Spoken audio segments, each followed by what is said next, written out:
All right, for some reason I wanted to go live, but now the microphone ain't working.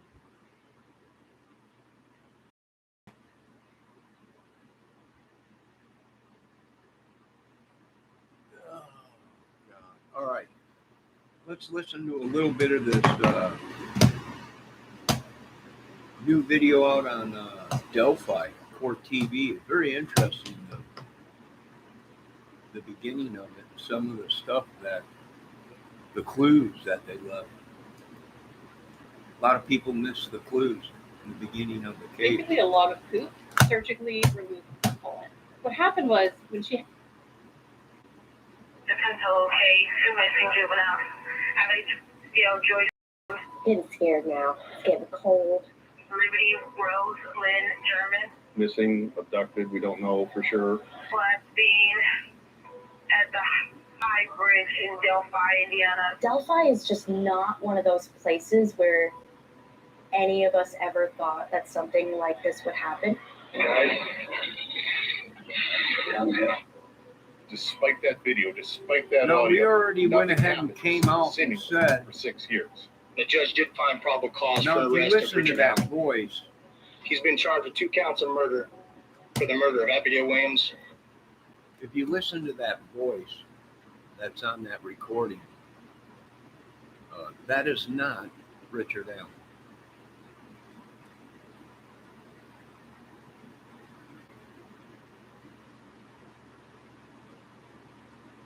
Definitely not Richard Allen. We already said Liberty we German. thought it was. Richard Allen, you coward! Why did you do it? Yeah. That was JLR screaming, "You're gonna, why'd you do it, Richard? You're gonna ride the lightning." They got the wrong guy. Ain't no way. There are other people who were looked at for this. Shame on you! It's some sort of a religious sect/cult. It is a sex/cult. Some kind of a sex/cult is what they first said it was. You know who I ain't seeing on this?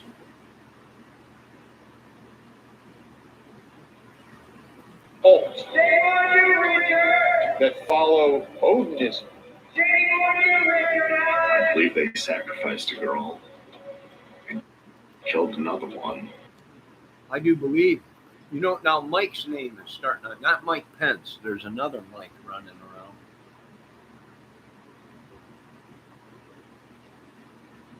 That moved up north here just about the times after the Delphi murders. That they were interested in, possibly.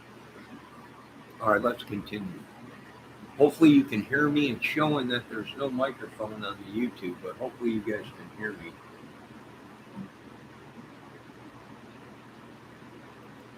And law enforcement insists no one's ever been cleared. Well, when can you Okay, law enforcement is always insist. Nobody provide any comment right now? Journalism. It's time for you guys to start being journalists.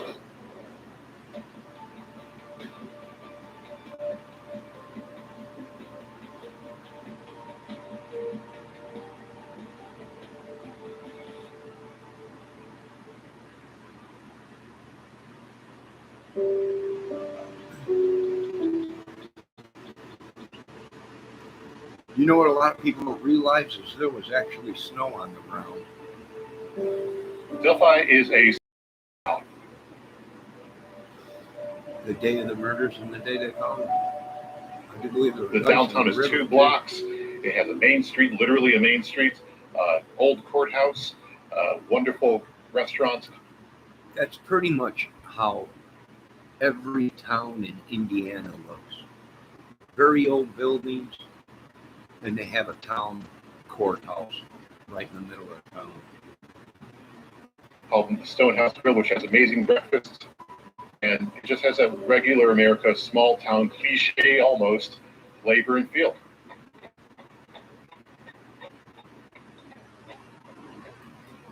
It's an Amish buggy going down the road. Downtown is surrounded by lots of fields, corn and soybean, and lots of farmland. Historic Trails of Delphi is a popular spot in town for people to go to. It's a little bit outside of town. It's just chirping. It's a very serene place. I live pretty close to the trails. Dropping your kids off at the trails was just something that you did. It was just what kids did. And just off the trail, there's an abandoned railroad bridge, the Monon High Bridge, 63 feet above Deer Creek. The Monon High Bridge is not that serene. It's this old, rickety bridge, or was at the time, right? The rail ties are falling apart. It's, you can look down, take a couple steps and look down and see a 100-foot drop below you. I mean, it was a very high bridge. The name definitely applies. I grew up watching people post on their Snapchat stories, like going to the bridge to like read a book or things like that, and they'd have their feet like swinging over the edge. My name is Cynthia Rossi, and I was best friends with Abby and Libby. I first met Abby when we were in preschool together. I spent my entire childhood basically. Boy, adorable kids. They were adorable kids when they were young. It's sad, the loss. My heart goes out to the families that weren't involved. But now, Joe Carter's saying that some of the family members have not been played. All right, let's continue. I guess you can only listen to a little bit of this at a time, or they'll strike you. At her grandparents' home. We just loved being little girls and just sitting on my bed, reading magazines, playing with makeup. She loved playing dress up. That was one of our favorite things to do together. I first met Libby when we were in classes together in elementary school. She just had such like a spunky personality. She was constantly saying the funniest things I've ever heard. If we do this movie, we might use Miss Criminality. She looks like one of the youngies. Heard in my entire life. I've seen this picture a lot. It was during one of her swim meets. She loved swimming and how much she was such an active kid. She seemed to never run out of energy. She was constantly going. But I guess we can't use Miss Criminality because she's too old. The picture that Or we would use Miss Criminality. I'm often cropped out of. So this was our solo and ensemble competition with the song range that we could not agree how to play. And Abby's actually wearing a dress that my mom had gotten her for Christmas. I'll never forget that day, February 13th. It was around 2 p.m. I saw the picture of Abby on the bridge on their Snapchat stories, and I immediately just knew that something was wrong. Taken by liberty, it should have just been them being kids on a day off from school, but unfortunately turned into a lot more. I don't Central case, 2 missing juveniles. Liberty Rose Lynn German was seen at the High Bridge in Delphi, Indiana, approximately 1300 hours. Second juvenile, Abigail Joyce Williams, Surgical last name, wearing a gray zip up split shirt and a red shirt with a red shirt under it and jeans. On the afternoon of February 13th, 2017, Abby and Libby were dropped off at the trails that lead to the Monon High Bridge. They were supposed to be picked up by Libby's father at 3 p.m. They never turned up. The search started around 5:30. Okay, so they were supposed to be picked up at 3 p.m. See, now in the beginning of this case, and what a lot of these YouTubers were saying that they were supposed to be picked up at 5, but they were supposed to be picked up at 3 p.m. They didn't show up. Searchers started looking at 5 o'clock. Well, upset, confused, obviously very distraught. Just worried. All I want to do is have the girls get home safe. Why does Mike Patty in that interview have a grin on his face? That's very interesting. Why is he? It's like he's laughing inside us. Missing, abducted, we don't know for sure. There's a cell phone tower, but the ping was last noted about 5 or 6 hours ago. Now dead. Word spread. Ooh, did you hear that? They said that the phone pinged 5 or 6 hours ago, but the phone was dead now. How did they know that? So soon, so fast. How did they know that the phone was dead? In 6 hours, they said? Yeah, they're very interesting. Quickly that help was needed, that these girls needed to be found. Hundreds of people turned out and searched through the night. Becky Patty, Luke's grandmother, would say that you could see flashlights everywhere like stars in the sky, like fireflies. It was a full town effort. Ooh, did you hear that? A full town effort. So all their friends and family and people from the town came out there to look, and she said there was hundreds of people out there looking. And that makes sense because on the news that night, there was a breaking news thing of them looking for people. And they were actually parked in the cemetery. Now, how did these people miss the girls? That's very interesting. Ravines, ditches, trash cans for phones, any sign of the girls.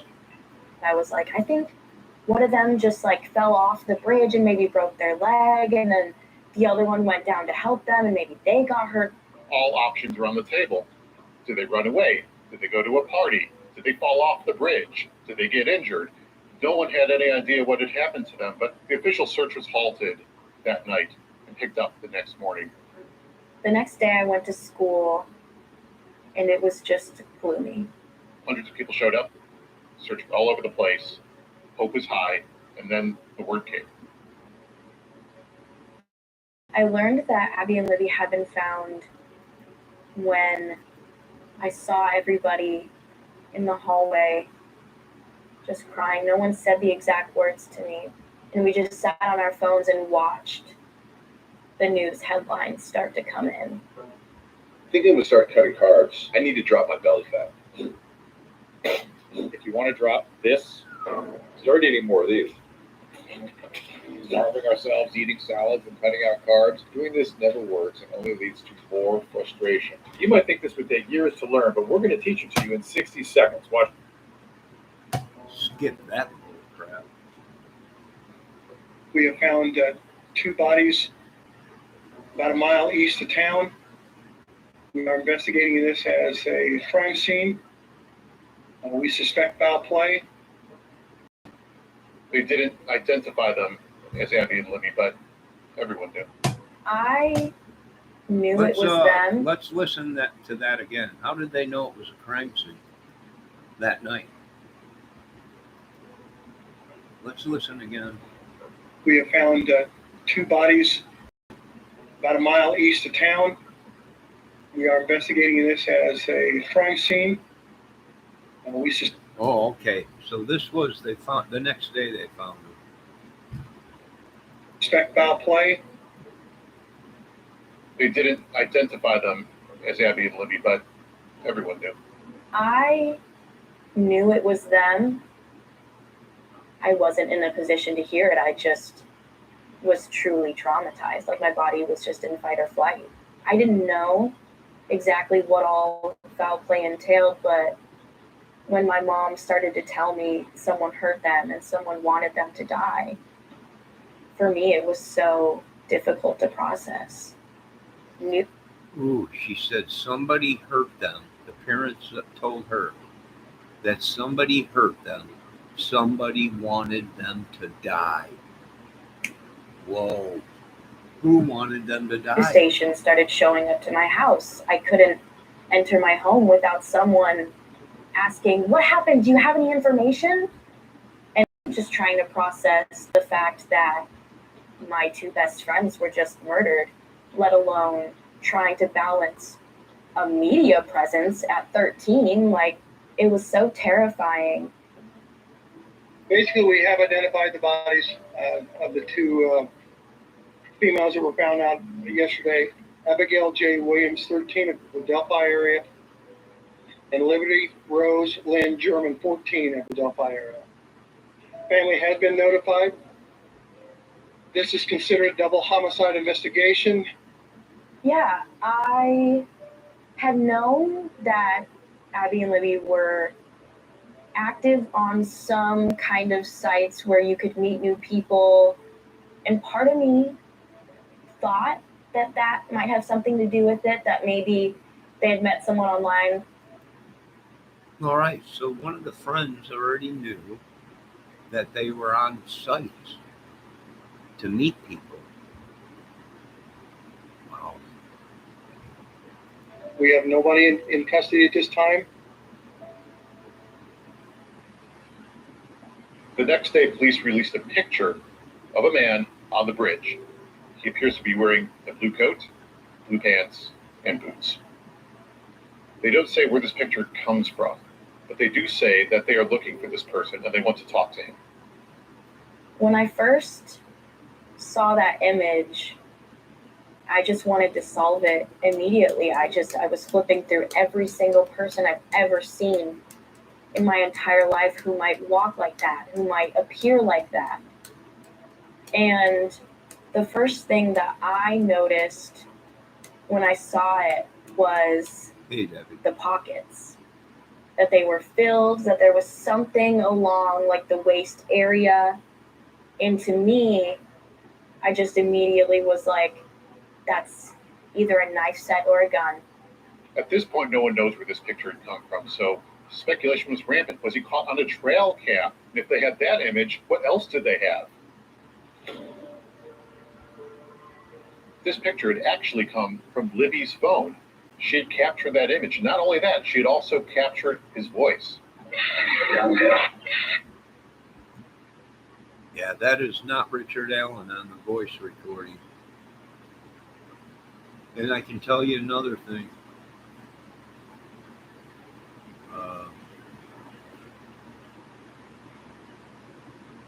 I believe that photo that was posted to Snapchat was not the photo from that day. We all know who that guy is on that voice recording. That's Chadwell. And Sure does sound like it's a Chadwell to me.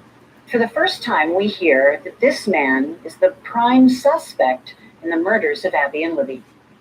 Finding out that Libby had recorded him, I felt proud of her. And then in July of 2017, police release a composite sketch. They say that the man they're looking for in the sketch is between 5'6" and 5'10", weighs between 180 and 220 pounds, and has reddish brown hair. I couldn't think of anyone that I thought looked like that, but then again, I thought of everyone who looked like that. Like, he just looked like every other guy I'd ever seen in this town. I couldn't place anyone specific to the sketch, and that was frustrating. Who was this person? Was he a trucker passing through? Could he have been a drifter? Was he a serial killer? This is really when the people in town started to pay attention and start to look around. I've done numerous interviews with police officers, FBI, investigators, and they all, I mean, when you get asked, do you have any answers, you just want to have an answer, but I didn't. And then 2 years into the investigation, a whole new direction.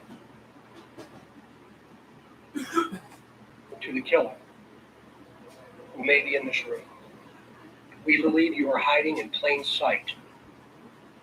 We likely have interviewed you. The reason that girl couldn't figure out who it was, and we know that these people knew Richard Allen because Richard Allen worked at the CVS. So we know these people knew Richard Allen. But these people could not say it was Richard Allen. Or someone close to you. And you want to know what we know. And one day, you will. A couple of new things come out of that presser. They add one word to the audio from Libby's phone.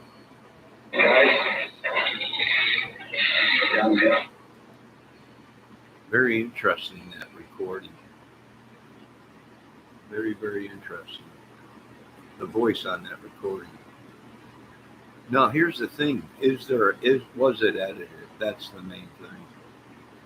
They could have tried to, I mean, if what they're saying now is the phone pinged 44 times around that town.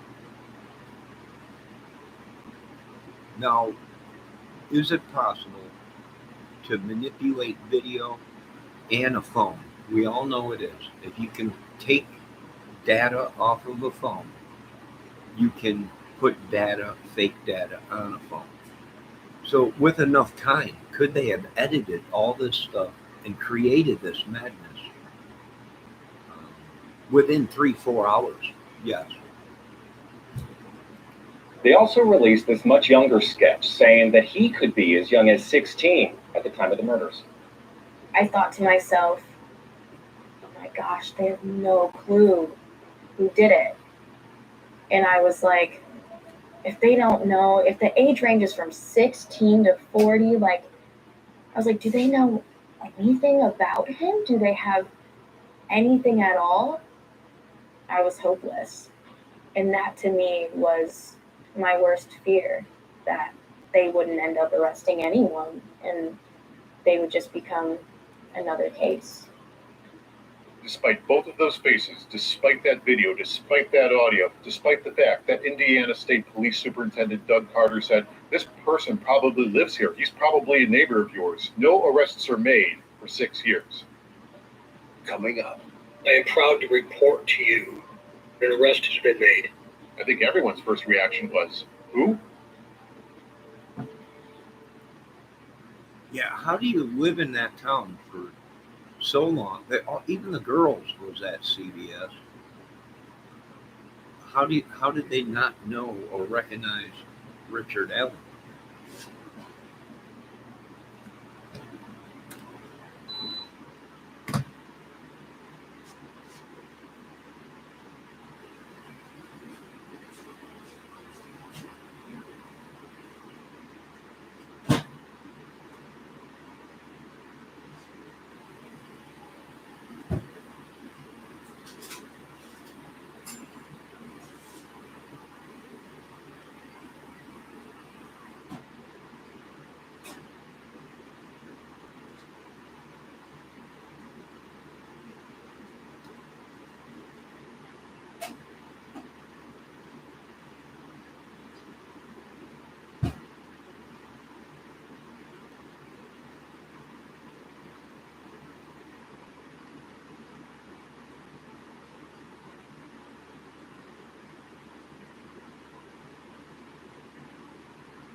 All right, sorry, I had to mute. Debbie, can you hear okay?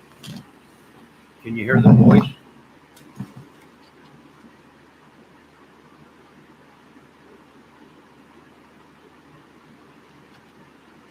Or can you hear the video?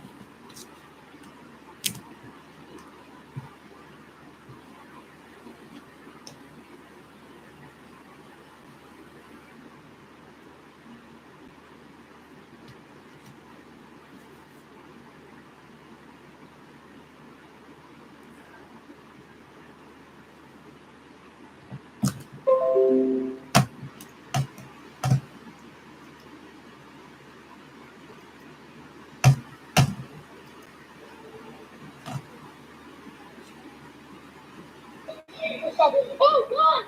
Oh my God! Come on! Oh my God!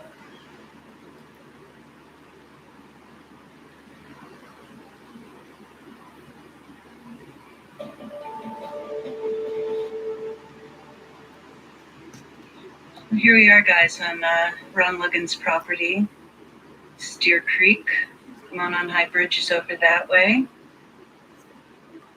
And, Over here is where the bodies were. This case has been going on for a long time, and a lot of names have come up over those years as potential people who could have been involved in this crime, and none of them have been cleared. Ron Logan was one of the first people that police took an interest in for many reasons. One, yes, the girls' bodies were found on his property. That's going to raise questions. But also, he was out there on TV early doing interviews, giving tours of the crime scene, telling people where he was and when. Who would have thought they'd let their children out to do something special that day, take a trip down, and then turn out a disaster like this? Within weeks of the murders, there were 2 search warrants executed at Ron Logan's property. The first one was just looking for guns, and they found 156. The second search was directly related to the murders. They found 156 guns at Ron Logan's. Holy cow.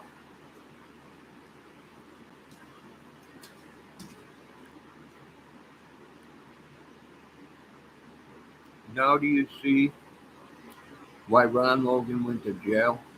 Ron Logan was on probation already. He wasn't supposed to be around firearms. He wasn't supposed to be driving.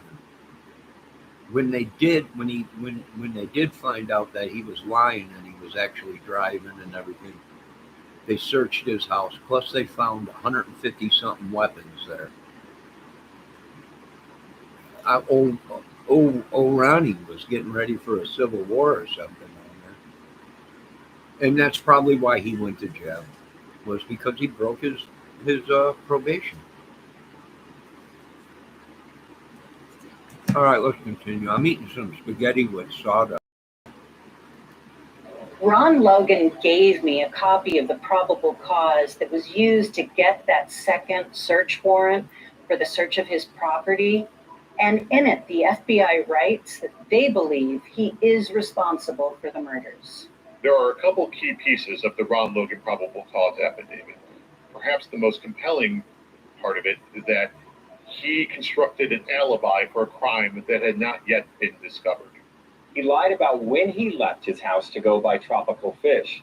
He had a suspended license. He shouldn't have been driving at all. That's why he lied, idiot. Detectives with the Carroll County Sheriff's Office and the Indiana State Police have uncovered an online profile named Anthony Schatz. The fictitious Anthony Schatz profile used images of a known male model and portrayed himself as being extremely wealthy and owning numerous sports cars. The creator of the fictitious profile used this information while communicating with juvenile females to solicit nude images. We know that Libby was at least friends on social media with the Anthony profile and that he at least liked or commented on some of her posts.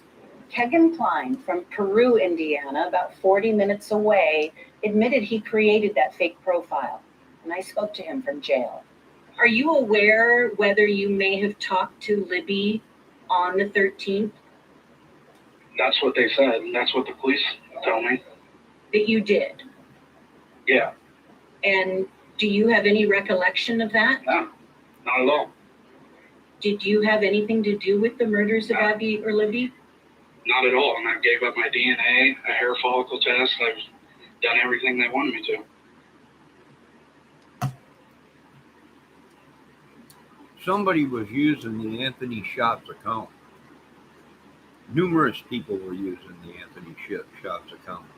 Now Anthony Greeno is saying that they think he was using the Anthony Schatz account.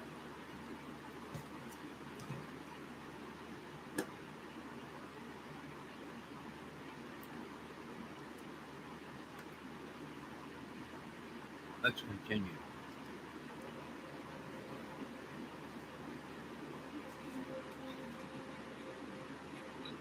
In October of 2022, surprisingly, we got word that there was an arrest. Disbelief, like, okay, I'm hearing this, but it's a process. Like the rest of the national media, I showed up to watch that press conference to announce the arrest, not knowing what to expect. Today is not a day to celebrate, but the arrest of Richard M. Allen of Delphi on 2 counts of murder is sure a major step in leading to the conclusion of this long-term and complex investigation. We expected to be excited and happy and like overjoyed that he's arrested, but now we're dealing with understanding that there's a lot of reopening wounds that's coming with that. My name's Dan Semitovich. I'm the producer and co-host of Down the Hill, the Delphi Murders podcast. My first reaction, I think everyone's first reaction was, who? We had no idea who this was. Richard Allen, you child murderer! Why did you do it? That's Jay Shame Allen. on you! My name is Nicholas McClellan. I'm the Carroll County prosecutor. Yo, Mr. Nicky. Allen has had his initial hearing. He's entered a preliminary plea of not guilty, and he is in custody. He's being held currently without bond. Here comes a guy. Now, this is very interesting. They hold him without bond. He's just a suspect. He has not been found guilty yet. And they take him straight to a prison. Usually when they're investigating something like that, they take you to the town jail, the county jail in town. And you'd stay there until this stuff is all figured out or whatever. But they automatically assumed that he was guilty. And they took him to a prison where he shouldn't really have been. But let's continue.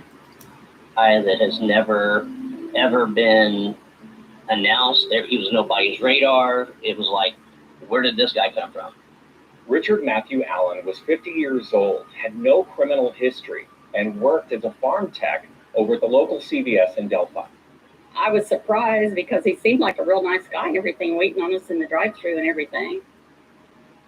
I had not interacted with him, but everyone knew who he was. I mean, he worked there for so long. And when I found out who it was, I never in a million years. Everybody knew who he was. He worked there for I don't know how many years. Very interesting. They all knew who he was.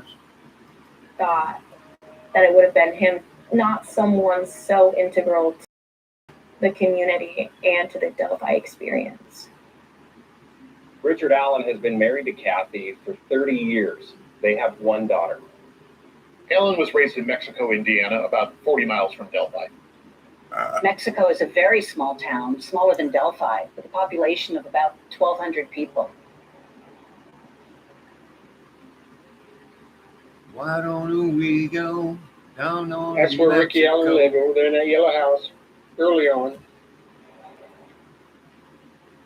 I think when he first got married, they moved in there, if I remember right. Very, very nice, very respectable young man. I mean, always has been. Yeah, my name is David Yoder, and I knew Ricky his entire life. He is a very loyal dog. He's a quiet he's very polite, always has been respectful to me, and all of Yoder's go out of his way to say real hi. big in Just to say hello to him. Very a lot friendly, of Yoders out there. sociable. I really can't speak highly enough about the man. I just can't believe that he did this. I don't believe it for a minute. People who have talked to who shopped at the CVS and dealt with Richard Allen described him as friendly. In fact, after the murders, Libby's aunt went in there to have some pictures printed for Libby's memorial. She said Richard Allen helped her, and at the time, she thought he was helpful and kind. I just wanted to ask him, why would you do something like that? Why would you take such two? You know, I can understand what a lot of people are saying now. They've already found him guilty, right? The way this lady's talking, she's already saying, "Well, I would ask you why." Well, he hasn't even been convicted of it yet, and already, it's almost like the whole town is saying he did it. Very fishy. Something's up. Here's another thing I want to throw out there.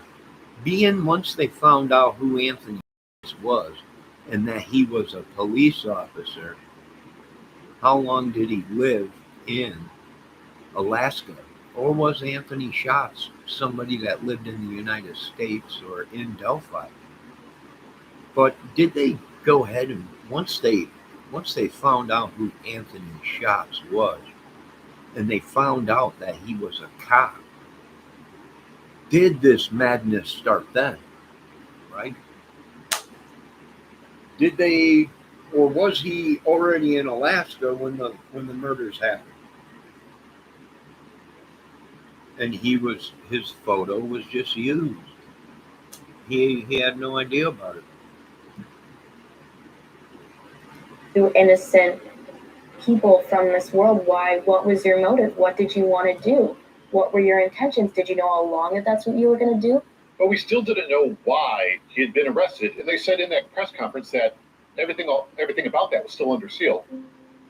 This is really important. While I know you are all expecting final details today concerning this arrest, today is not that day. It's very unusual for what happened in this case to happen, and especially a case of this magnitude, which is why. That's the reason why. When a case is so high profile, a case that's gone cold for so many years, and there are obviously things that, for some good reason, we as members of the public just shouldn't be privy to. Prosecutor Nicholas McLeland also said there could be other actors involved in this crime. Where are those people? Where's that second? For one, I have no idea why they would call these people actors. This is a charade that they're playing. These people should be called, there was other suspects in the case. Actors? I don't know. I don't know about that. Unless there was a movie made, a snuff film, and there was other people on the recording. Then I see why these people are being called actors. Person. Why haven't we heard anything about it? Then Sheriff Tobe Lesenby of Carroll County asked the court to move Richard Allen out of the Carroll County Jail, saying they couldn't ensure his safety. So the judge agrees, signs off on that, and sends him to the Department of Corrections. And then the judge immediately steps down from the case. And what happens is he's moved without a judge who had recused himself, claiming that the blood loss to the case was just too much for him to handle, and he didn't think that he'd be able to sit on it. Well, there's old Bob Mata. All right, so the first judge that was appointed to this case quit. He quit. He retired. He said he was not doing it. The blood spilled or whatever. There was too much blood or something like that. He couldn't take it. And he retired.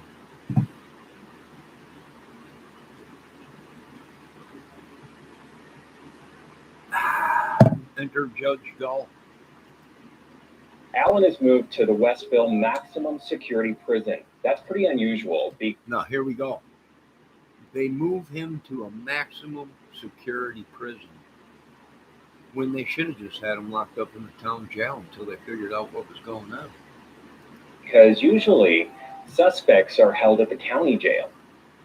With Allen in prison without defense attorneys and now no judge on the case, the Indiana Supreme Court steps in and they appoint Special Judge Francis Gull, who's from Allen County, about 2 hours away.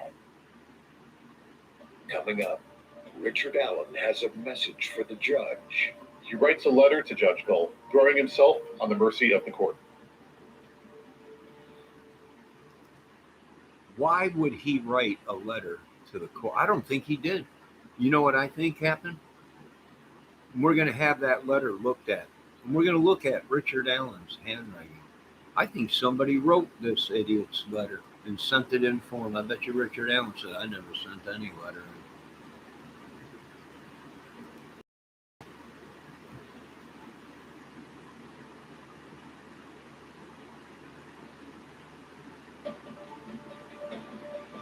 Let's continue.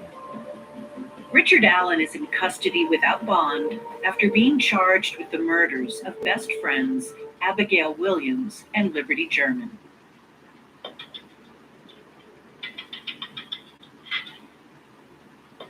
Yeah, so in November of 2022, we finally hear. He said he had nothing to do with it, Debbie. They called him in one time. They read him his rights. they released him. Then they called him in again and told him that you remember we already read you your rights and the last time you came in. How do you arrest? You read somebody their rights, you arrest them, and you let them go, and then you bring them back in again? It don't make sense. For Richard Allen, he writes a handwritten letter, gives it to Judge Gull, throwing himself on the mercy of the court, asking for help paying for his defense. So he writes a letter to the judge asking for mercy of the court to please provide him with assistance. Thank you for your time. Most urgent matter. Get the handwriting of Richard Allen from all the CBS stuff. If he was a drug person there at CBS, he would have to sign off on stuff. Get all this signature stuff, all this prescriptions that he wrote down and everything through CBS, and see if we can't match this handwriting. There's a good chance he never even wrote this letter. He's telling the cops in the interview he had nothing to do with it. Why would he even be writing a letter to the court saying, have mercy on him? And that's on it. When he made his first appearance and told the judge that he was going to try to get private counsel, I don't think realizing how much a case like this would cost in terms of hiring private counsel. Carroll County is too small to have its own public defenders. So Judge Fran Gull, she appoints 2 private attorneys, Brad Rosie and Andrew Baldwin. Both of these guys have vast experience. I mean, collectively, they've been trying cases for 50 years. Both very experienced trial lawyers. His new defense attorneys, Baldwin and Rosie, immediately release a statement saying he is not guilty. He has nothing to hide. He is 100% innocent. We also learn more about why Richard Allen was arrested in the first place when the probable cause affidavit is released to the public. That is what the public is going to be basing their initial opinion as to innocence or guilt on. We learn that the evidence shows that Abby and Libby are dropped off at the trails at 1:49 p.m. And we already knew that Libby's video recording that man on the bridge happened at 2:13, just 24 minutes later. We learn that the video has one of the girls saying the word 2:13. The video was recorded. 2:13.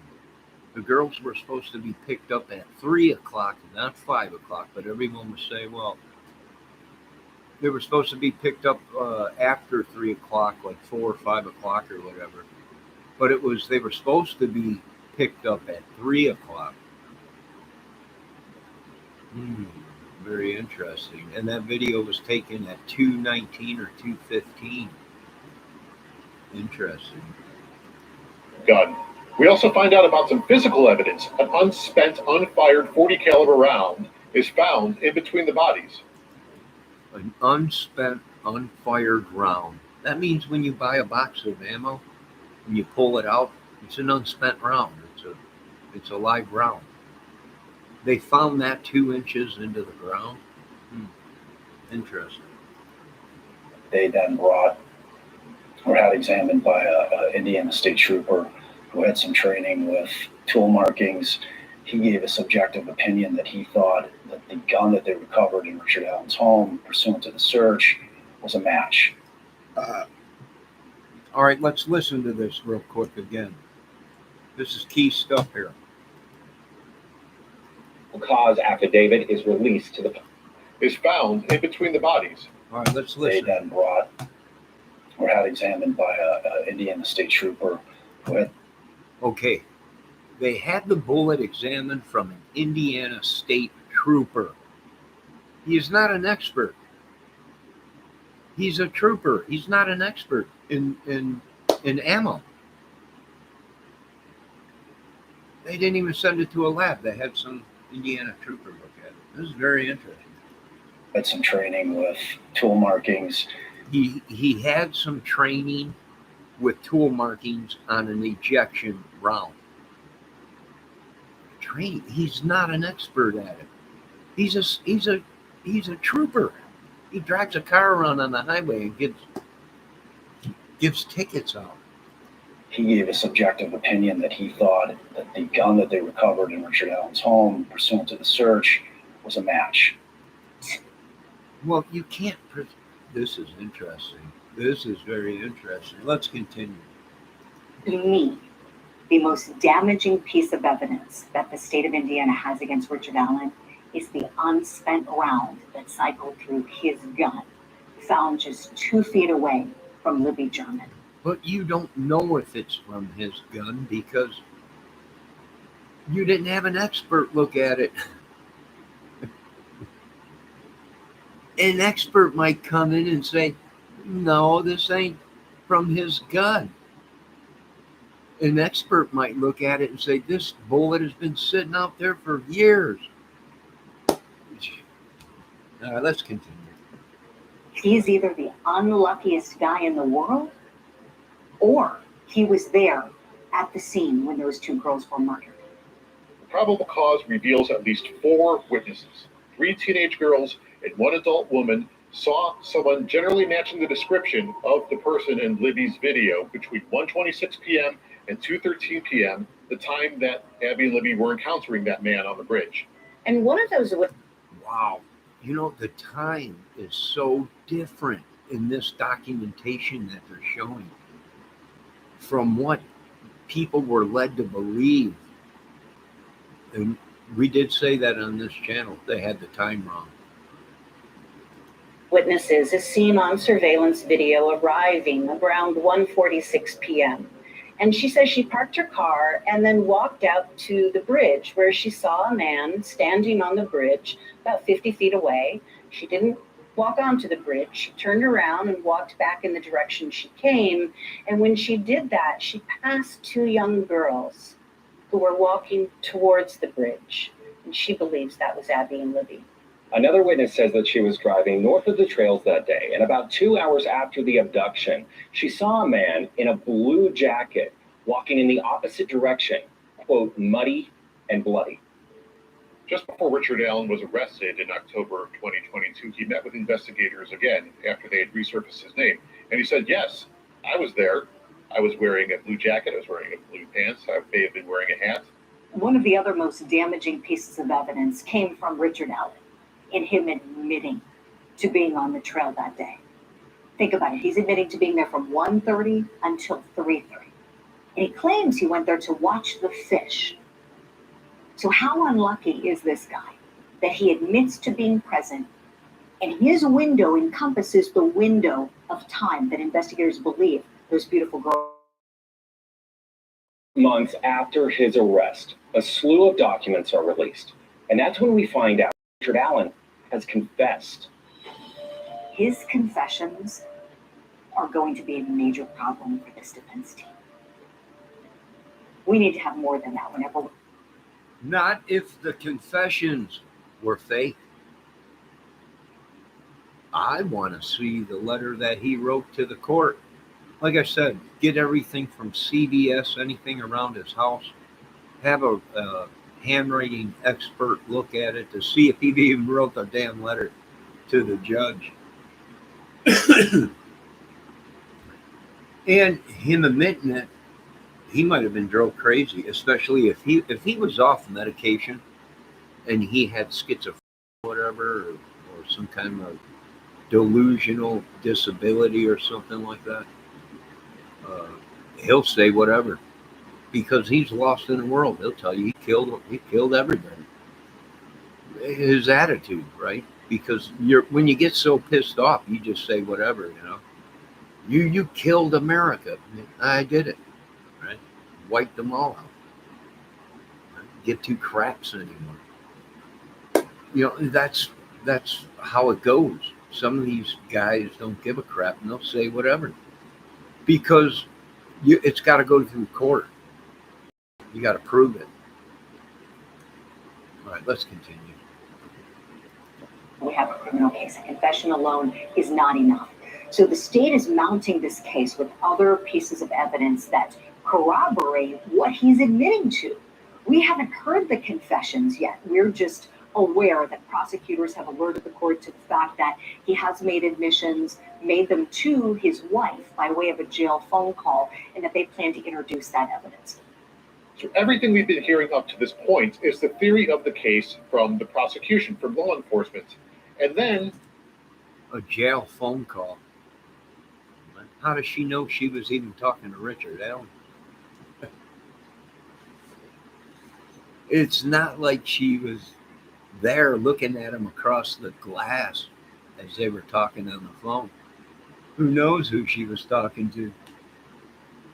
Hold on, I gotta get some more spaghetti.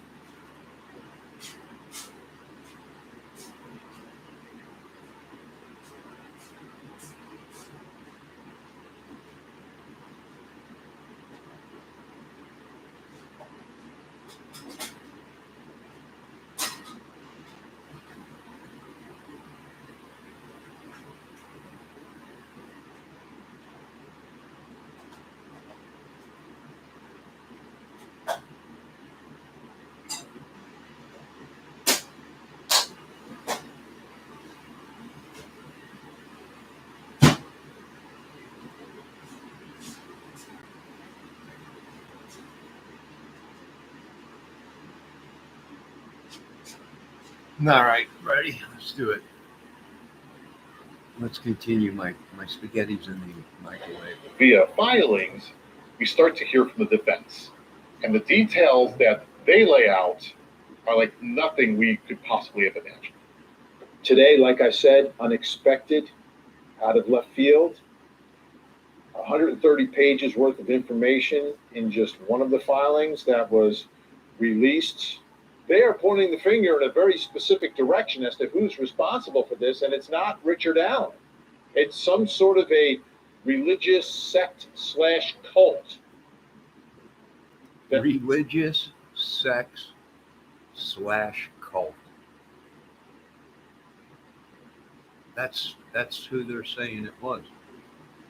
It could have been. We don't know. Let's continue to listen. That follow Odinism. And it was a sacrifice. Wow. When that thing Hello, Miss dropped, ATS. as a defense attorney, it blew my mind. I'd never seen a filing like that. My name is Mark Pitcavage, Senior Research Fellow with the Anti-Defamation League Center on Extremism. Ooh, The defense defamation. argument that Odinism was involved in the murder is largely based on the idea that there were Norse pagan symbols Religion, left at the sex, scene of the crime in the is what form they said it was. of sticks or branches or blood patterns. And it's not clear to me that any such symbols were actually left at the scene in the first place. Odinism is one of the branches of white supremacy. There are a number of different types of white supremacy. And it's derived from a religion that is, the easiest way to put it is modern Norse paganism. Modern Norse paganism is the revival of some of the old Scandinavian myths and religious beliefs centered around the ancient Norse gods like Odin and Thor and Freya.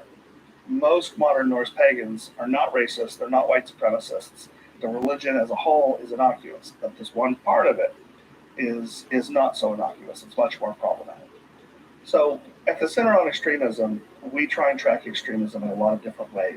What we started doing in 2008 was to track extremist-related murder. We created a database to track domestic extremist-related murders. Because those allegations were raised, we have been tracking the progress of the case to see if any of them are ever at some point substantiated with evidence. If and then. Okay, so in 2008 in Indiana, they started this thing for murderers, for people that were murdered or whatever. The task force. It's a big if. Any of the allegations were actually substantiated, then we would certainly add it to our database at that point. The defense says this theory of the crime was never fully explored by law enforcement and that men they've identified as potential suspects were cleared too easily. And after making those bombshell claims, the defense is off the case. Coming up, graphic crime scene photos make their way to YouTube. Pictures like that are just going to incite and enrage people, and they are going to blame the person that's under arrest. Well, Mr. Motti, you got a point there. But why would they do something like that? Put them pictures and, well, to wreck the case. Let's wait, Mike Spaghetti's done. You folks listen for a minute.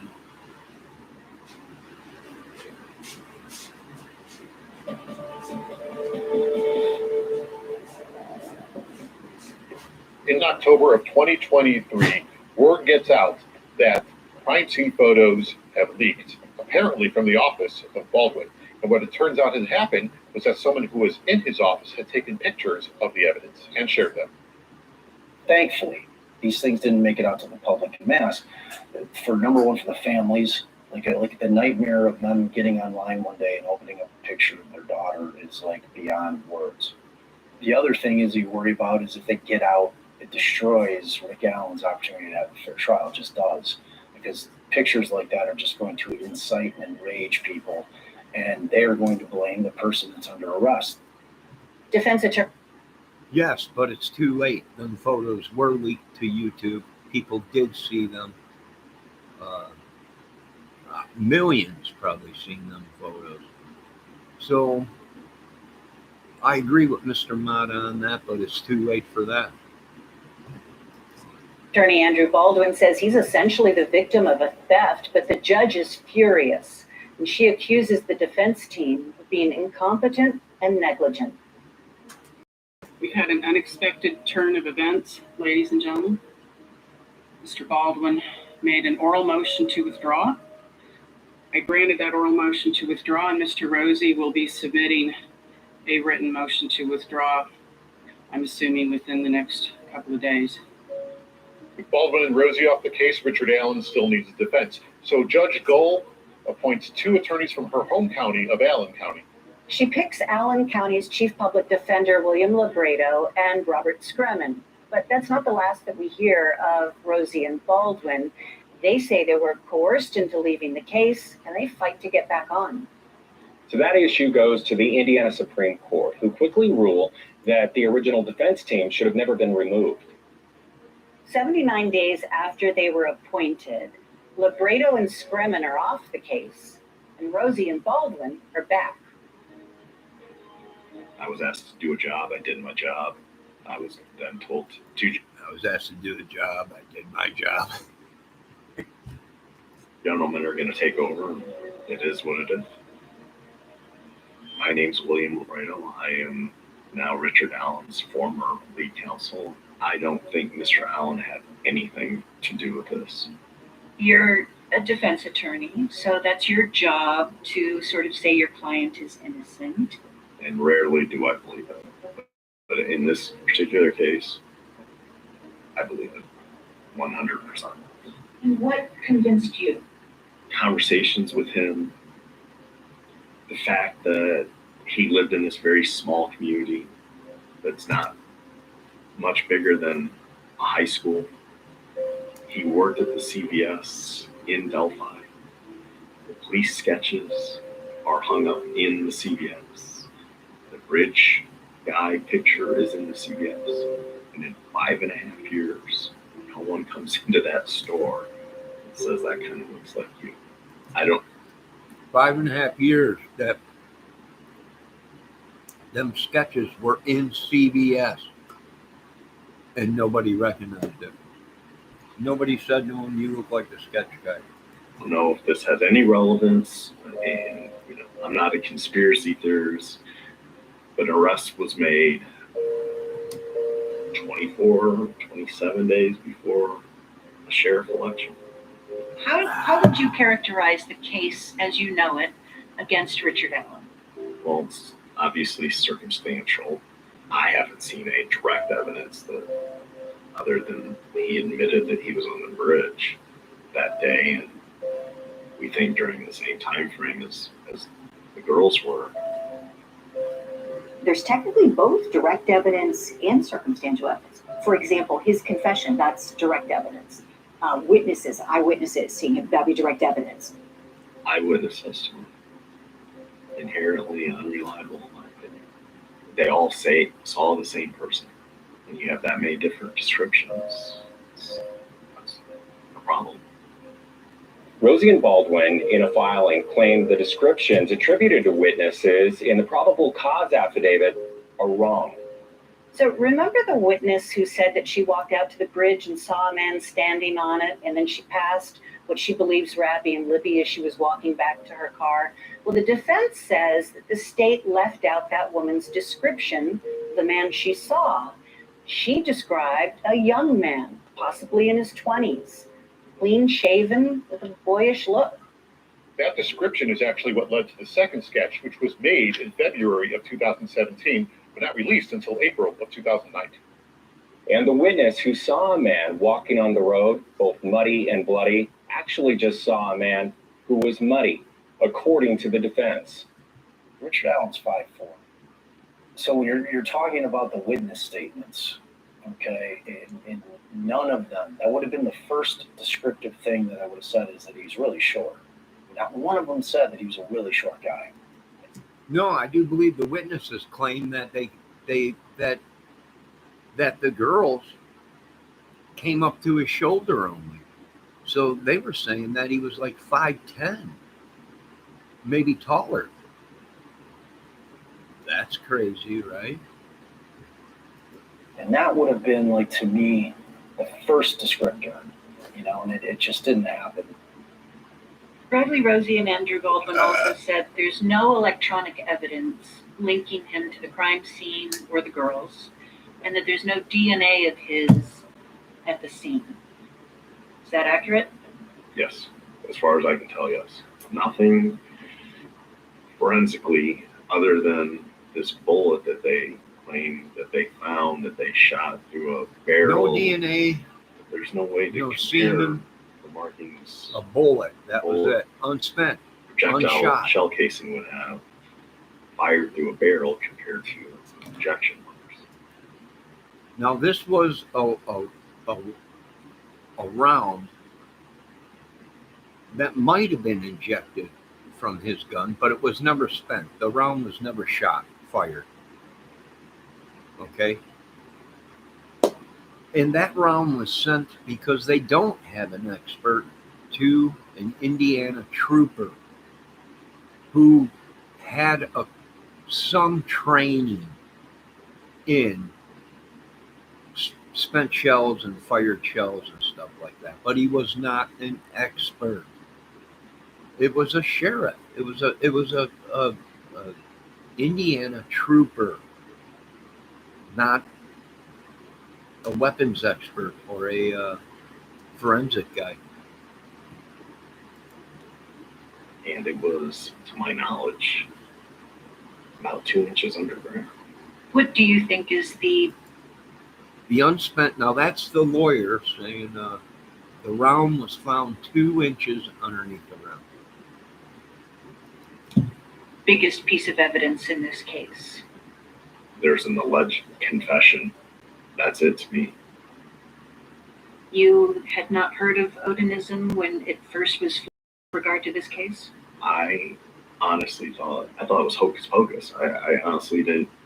I'd never heard of it, and the more I got into it, that's a real thing. It is a real thing, and it's scary.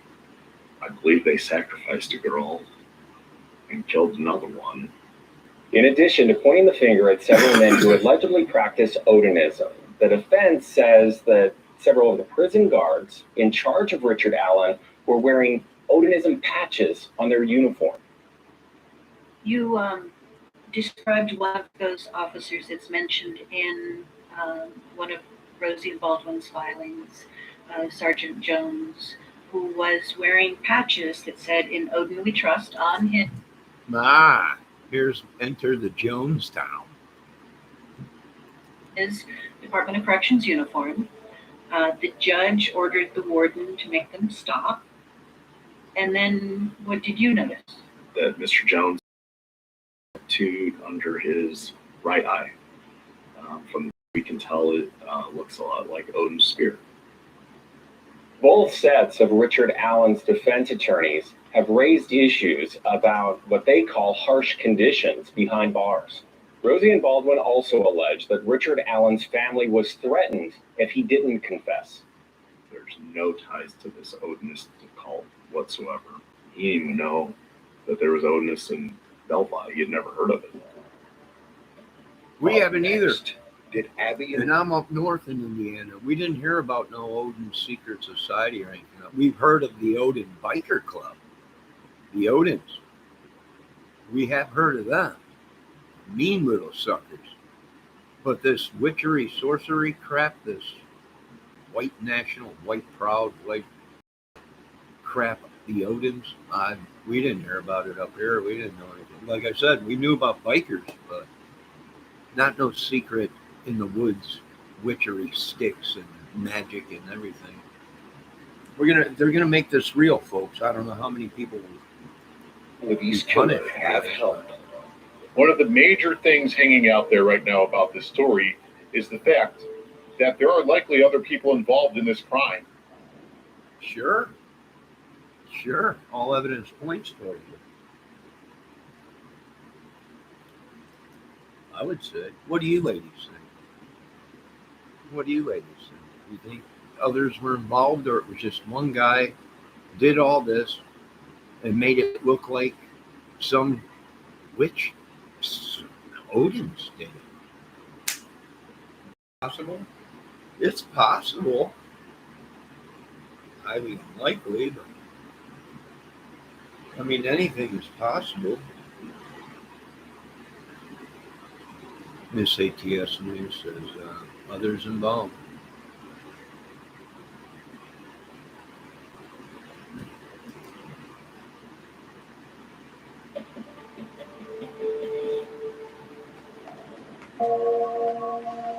Hopefully justice for Abby and Libby will mean some closure for their family members. I always say you never get complete closure in a homicide case because there is a void left in your heart that can never ever be filled. We do the movie and use Miss Criminality and Miss ATS or Miss Alex Erickson. They're too old. Do they look like them? Yes, but they're too old. I would love to have Miss Criminality in this. She looks like one of the girls, but she's too old. They'd never buy it. How is this girl 13? She's a grown woman. I don't know. Let's just make it look like her. I don't know. But some bit of closure, some bit of justice and peace, knowing that the right person has been held responsible and can't hurt anyone ever again. All that being said, the state of Indiana has mounted quite a case to prove that Richard Allen is that person. I see a rose in bloom at the sight of you, oh, so bright. Oh, one of the girl's friends playing. So this was a song that actually played at her funeral. And just the way that it describes, I see you dressed in white, every wrong made right, or it really makes me think of Abby as angelic. I feel connected to her. It just really makes me think that she's an angel by my side rather than the things that she went through and how she died. There are a lot of things that make me think of her. I got this tattoo of butterflies on my arm, and that was just a huge part of her. She loved butterflies.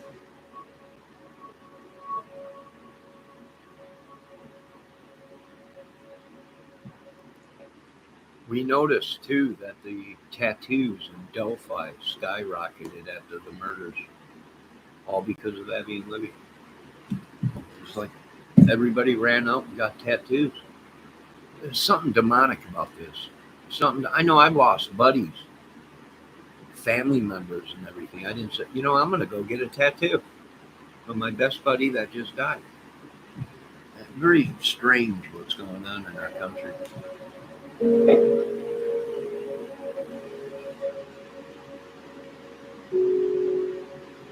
I think what is important is talking about who they were while they were living. And that's what's most important to me.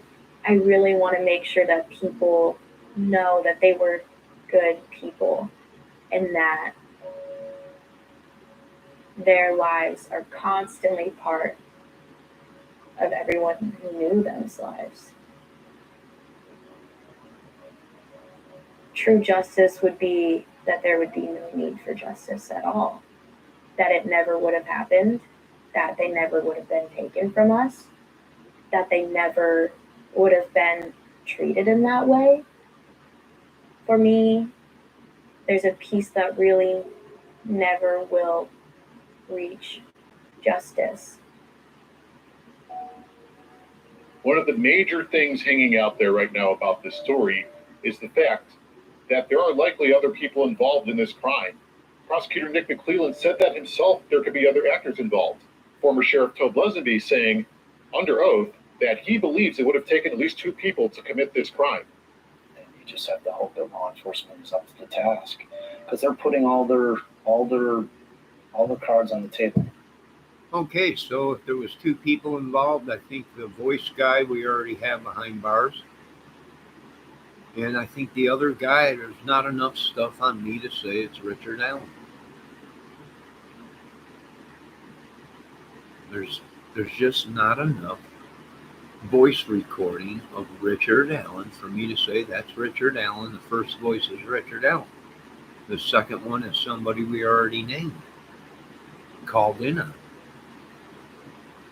So, yeah, 2 people. I would say there might have been more, because there was the people that might have got busted for talking to underage girls, and they made the call to Richard and the other killer that the girls had to go.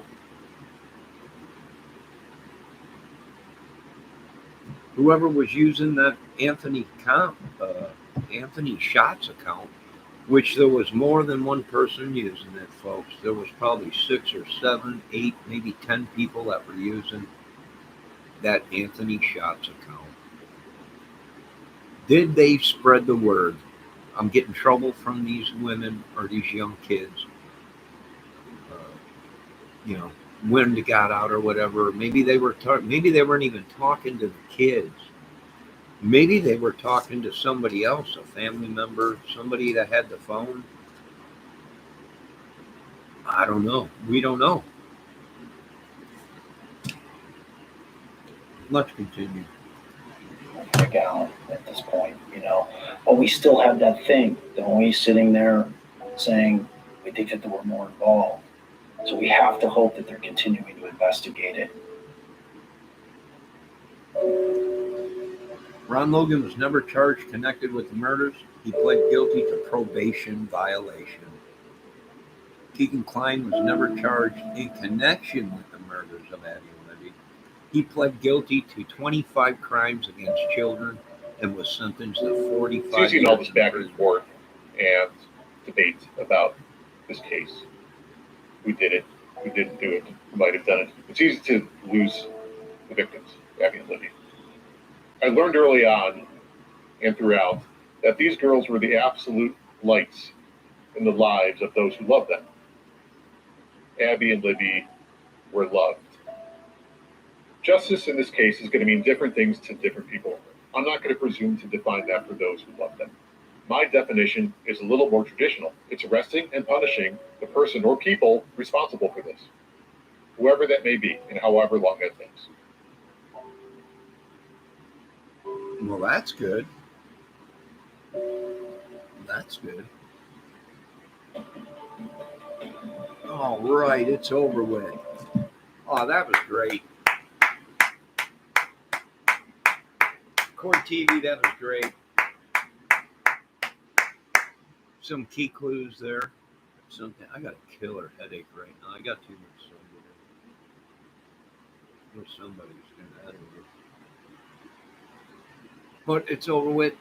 All right. So you folks have your own minds.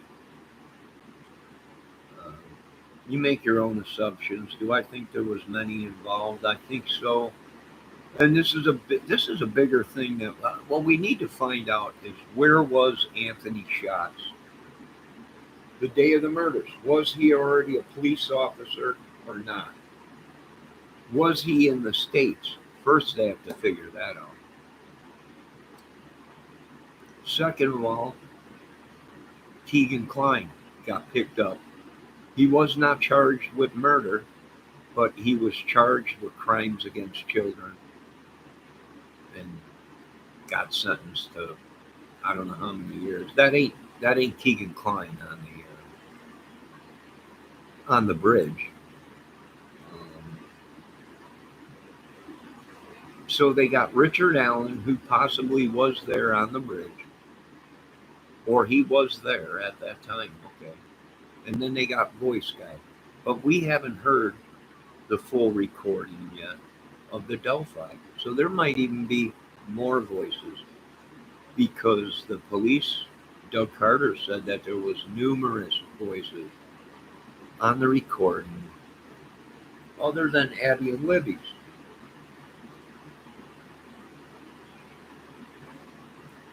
Now, Anthony Schatz is a real person. He's a cop now in Alaska. He was a real person. He came out and said he was a model at that time, and somebody hacked his computer and stole his photos and was using his photos. So what we need to do is expedite him back to the United States. When did he become a cop? Was he a cop already? Was he tainted? Was he on the books? Was he taking money? What kind of criminal life did he have? Where did he live before Alaska? Was he in the United States? You got to look at the police department now, because if he was a cop, are they covering for a cop that ain't even an American cop? Well, I guess he is an American cop because we're up in Alaska too. So, I don't know. It's a big one. Do I think they should have experts? I think they should, but that little town don't have money for experts, or they don't even have public defenders.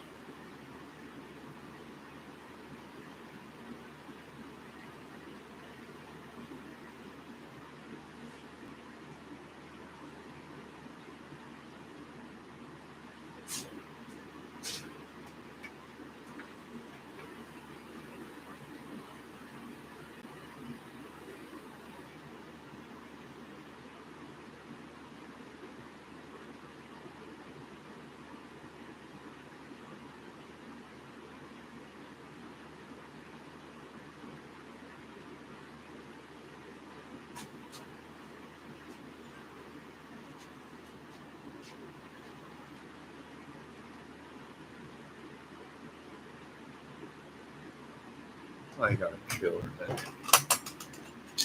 I got somebody trespassing or cursing me again.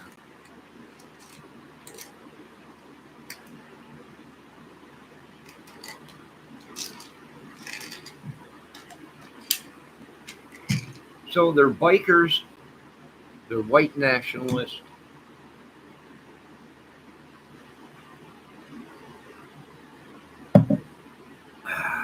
I know Anthony Greeno was saying that it was the guy were from Illinois that did the murders. I don't think so. It's possible. I don't think so though. Could it have been done? Well, Illinois is only what, 3-4 hours from Indiana? It's possible, but highly unlikely. Maybe Anthony Greeno is saying that somebody from Illinois did a different murder, but not the Delphi murder.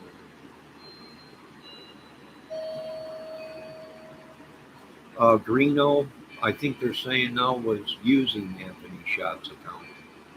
And I think Reno the other night said that they're trying to say now that Anthony Reno was one of the people that was using the Anthony Schott's account. And some other girl, I think somebody else said that they think, they're not sure, but they think that he was using that dead girl's account. Some girl that he was dating that came up missing or dead. But I don't know if that's true. We don't have no proof on that. You know, we got people saying that, but we don't have proof of it. So, what do I think? I think it's a big group of them. I think the YouTubers or these people surrounded around Reno and a couple of other of these guys are on the hot seat.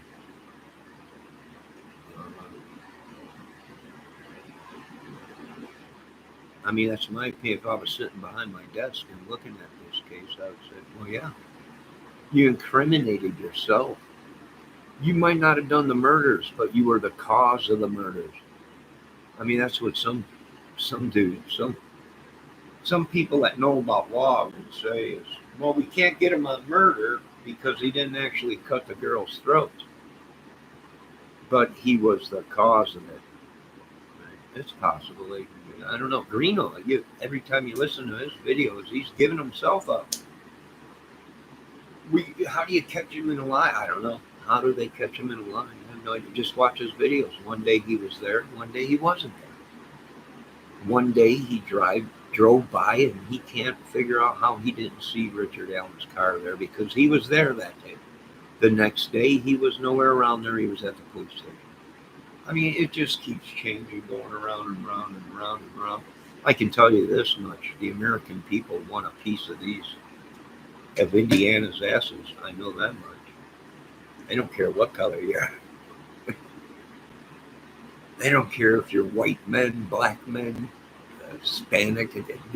They don't give a crap. They just want somebody's ass.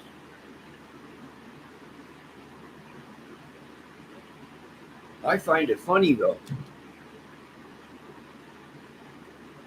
I mean, a lot of people look at this case and go, are you kidding me? No. We've been going through it for 7 years up here. We've been going through it for 7 years around here. Complete effing madness. Getting attacked and everything. Anybody named John or Johnny or Jesse or anybody was getting attacked. Anybody named Brad. I mean, they were just going crazy. They were trying to divert people from the truth of these idiots that they already had. And Indiana did a very bad job of controlling this, and people got attacked.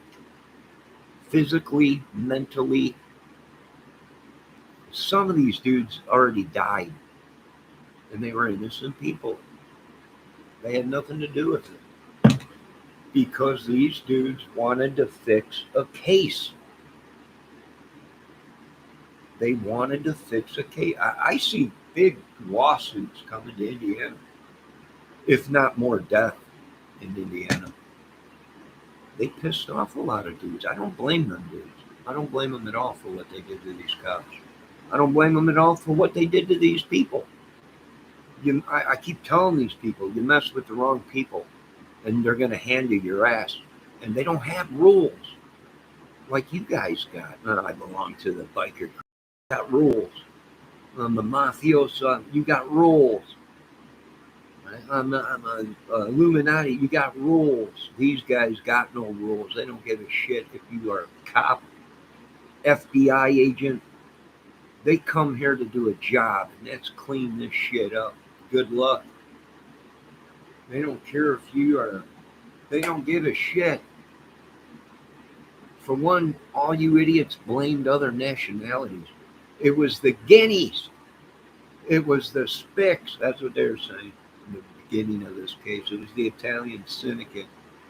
It was the mafia. These idiots blamed so many other people, organizations and groups. Good luck. It's no wonder your cops are being killed. Good luck. Most of them are wearing patches. They're not hard to find, idiots. Good luck with these dudes. These dudes don't stand down. They just are stomping the shit out of this state. I imagine lawsuits are coming to Indiana and a whole lot of headaches and a whole lot of ass whooping. Sorry, Charlie. You guys got yourselves in a ringer. Because them boys don't give a shit. No, I can be honest with you. I've never heard of the Odin Witchery Club or Sorcery Outdoor. No. Like I said, the Odin Biker Club. Everybody in the USA is. And I don't think it was the Odin Biker Club. Right? I don't think it was the Odin Biker Club. I don't think it had anything to do with these witches or whatever. I mean, they're real. It is real. This magic, witchery crap, whatever, is real. But I don't think that was who did the murders. And then you have to throw in there that the family member was an informant of a meth ring. And this explains everything, folks. Your court system is screwed. Your whole country is screwed. Good luck. I don't know what to say to you. I really don't. Hell, they killed us already. What's another 50 million gone on this earth? Not much. Don't worry about it. I ain't even gonna lose any sleep. Yeah, Miss ATS News says, yeah, I think it was made to look cult-like or something. Yeah, like I said, I've lived out here for 30-some years. And it's been all over the news. It's in the newspapers. Big problem with the drugs and these gangs and biker clubs and everything. And meth and prostitution with these clubs and gangs, secret society. And then throw in the mix that one of these ladies of the night said they were sleeping with Nick or one of these lawyers, right? Throw that into the mix where the prostitute said that she was sleeping with some of these guys. They were cuckoo. They even had messages between her and somebody. Chadwell or somebody or one of these guys that they could keep these young girls and pimp them out to the club, and they can sleep with them for free, but they can have other clubs have to pay money to sleep with these young girls that they were kids. It's just sick.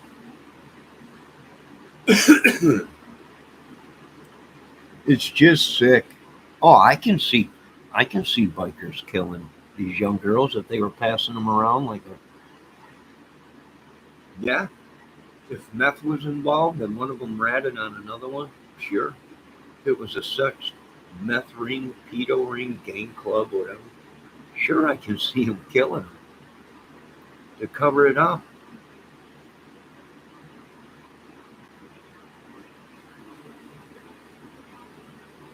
Sure.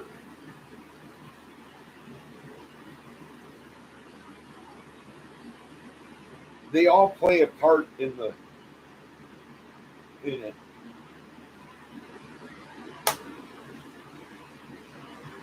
They all play a part in it. So Debbie is saying, no way.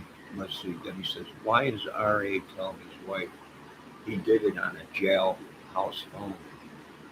Like I said, Debbie, it might have not even been Richard Allen she was talking to.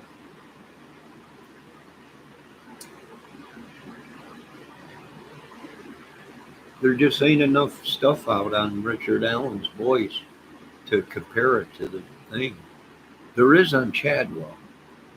Chadwell was a talking fool on social media.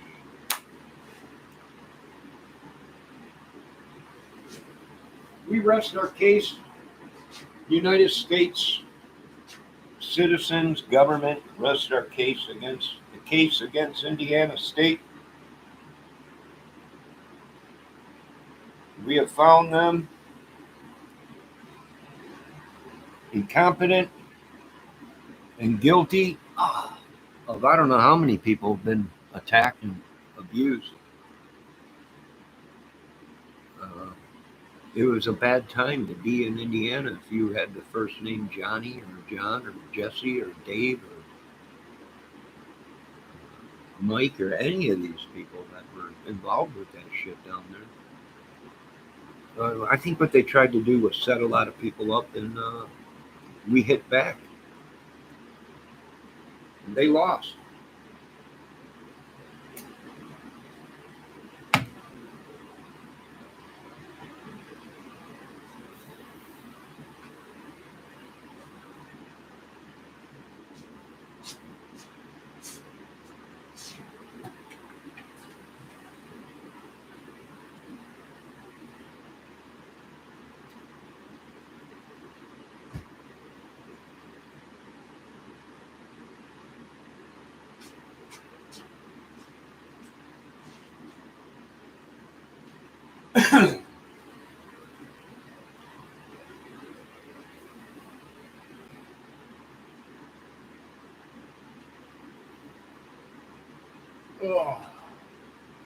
So what do? Well, we start getting the teams together and the lawyers and all the kingsmen and everything. And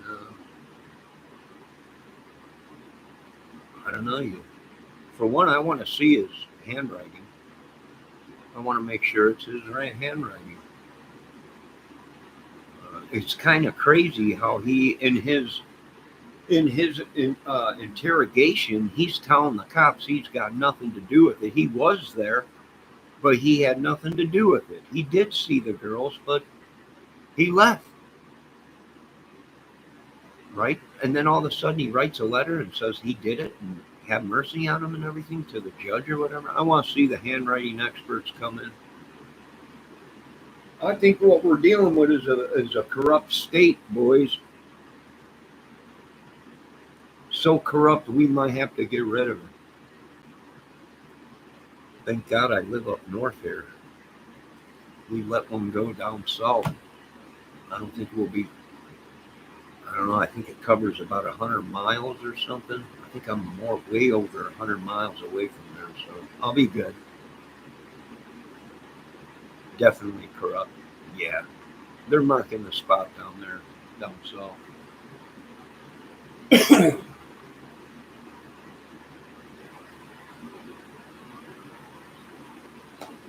No, they railroaded too many people. They blamed too many people. They blamed too many organizations. Some of these YouTubers, you can't save these dudes. I've even asked some big dogs, can these dudes, is there any way that they made mistakes? They're young punks. Is there any way they can throw these guys a life preserver? And the big dog said, there ain't no effing way. They don't give a shit who these dudes are, who's in if they have family, whatever. There ain't nothing that can save them dudes. Especially when they started blaming other organizations in other states. I wash my hands in it.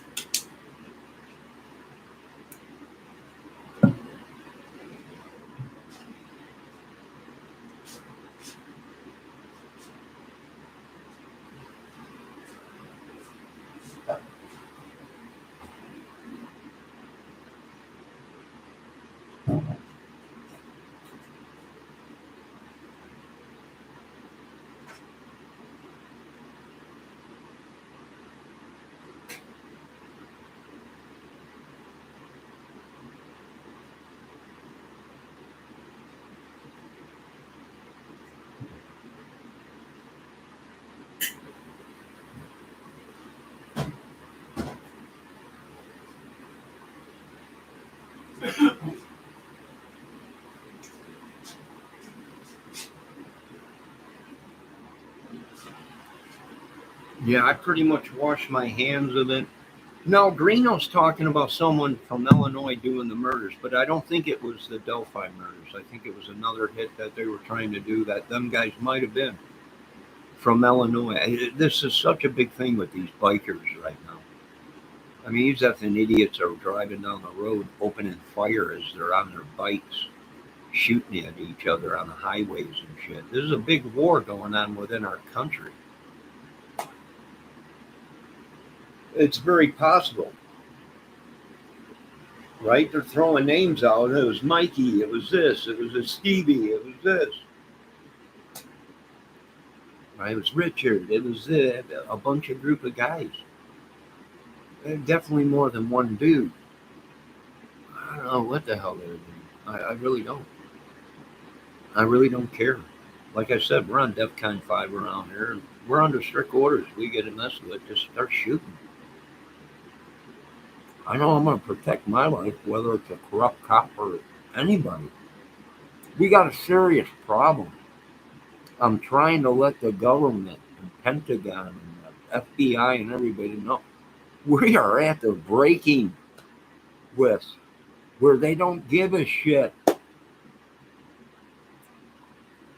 We're trying to help this country.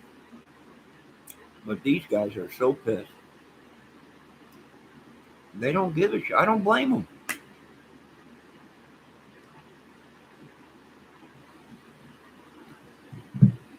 I don't blame them.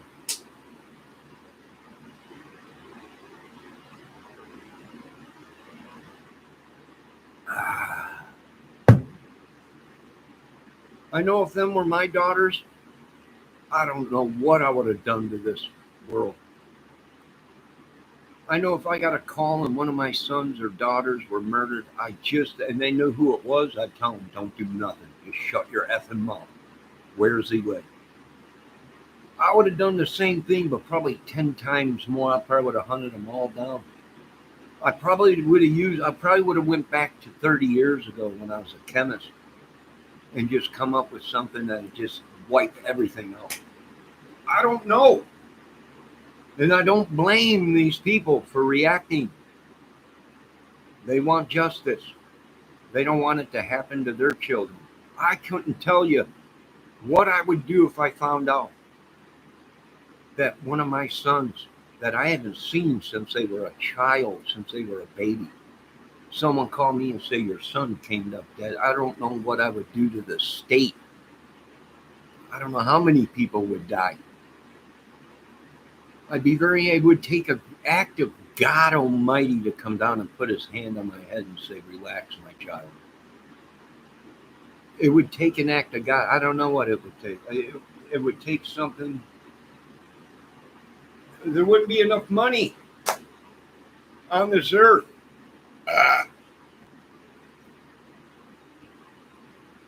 I just wouldn't care. Many would die. Many would die until the anger was gone. Until my anger is gone. When I wake up one day and I say, I just don't feel like killing you people anymore, I'm cramped from slaughtering you. If that would have happened to my kids, all I can say is I don't care. I really don't care how big of mafiosos they are, gangbangers, whatever. The death toll would be phenomenal.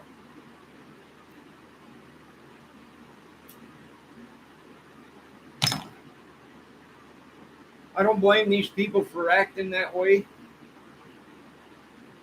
I don't know what I would do. I'm just being honest. I just don't know how much of a rage I would go into and how many would suffer. I don't know. I have no idea what I would do in a predicament like that. I don't know. And I'm being honest. And I don't even know why I feel that way. Because I haven't even seen my kids since they were babies. But still, just the thought of someone calling me saying someone took out one of your buddy's kids, I don't, that ain't here no more. One of your buddies that passed away or whatever, somebody took him out. I don't know what I would do. It'd just be no, and then you have to think. You can't do anything because you can't lose your cool. You can't go crazy because you'll end up in prison or dead. I don't know what I would do.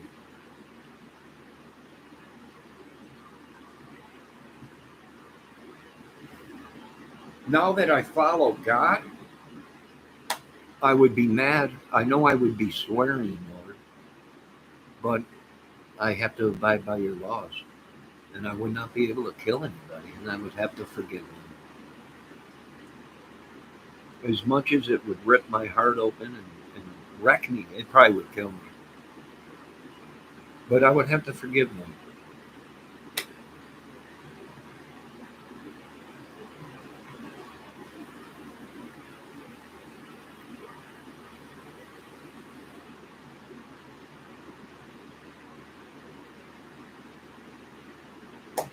I would have. I think I'd have to forgive them and just walk away in disgrace.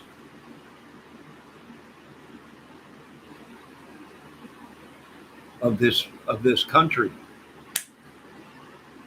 I think my anger would be more towards the government for failing us. I'd be extremely upset at the government for failing us. Don't tell me you're the greatest effing country no more as your children are being slaughtered. I don't want to hear your bullshit.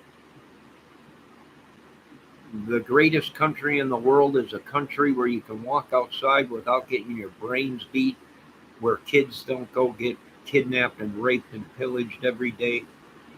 And there's no weapons and no madness. That's the greatest country in the world. This shit you're pumping out into people's ears and all that. America's the greatest shit. When you stop the murders, when you heal the sick, then it'll be the greatest country. When we don't have to go to war ever again, then it'll be the greatest country. When our people are all surviving and living to 120 and looking like they're 30 years old, then we will be the greatest country. Till then,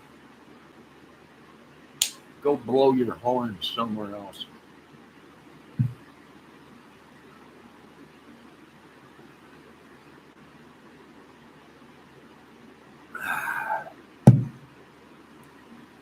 I don't know if it's RA, Debbie. I think it was many of them. It was this pedo ring that they have been tracking way before the murders. The task force was created way before the murders because there's been a problem with this crap. In America, they've been telling everybody, but everybody must belong to this organization because nobody gives a crap. Everybody must belong to these killing organizations because nobody. We tell them we got a problem in America, and they don't listen. They just, oh well, it's not our problem. It will, we always hear that, but until somebody ends up dead or something from their family, then it's a different story. I'm just tired of hearing it's the greatest country in the world as people are dying. I'm sorry. I just can't jump on board with this no more.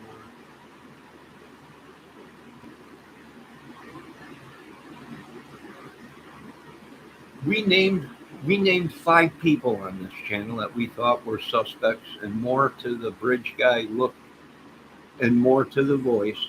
But as always, they'll tell you to take your medicine. You don't know what you're talking about. And then ain't it funny how you talk to the people and the next thing you know, they come out and say, we know who it is. We solved the case after they talked to us already and everything, taking all the credit and everything. It's unbelievable. I got to leave this country. I'm going to a country where I don't have to do nothing. Not a dang thing where they say, yes, Mr. Kramer. And believe me, there's some countries out there that really want me. God dang it, I'll be respected somewhere. It ain't in this country.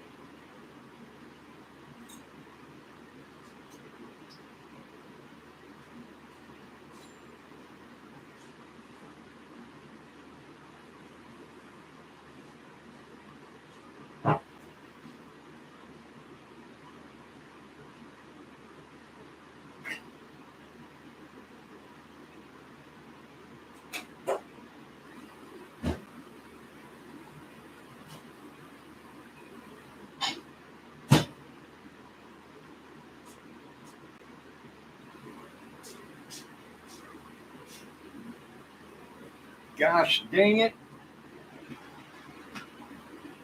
If I have to, I'll go to another country where they respect me.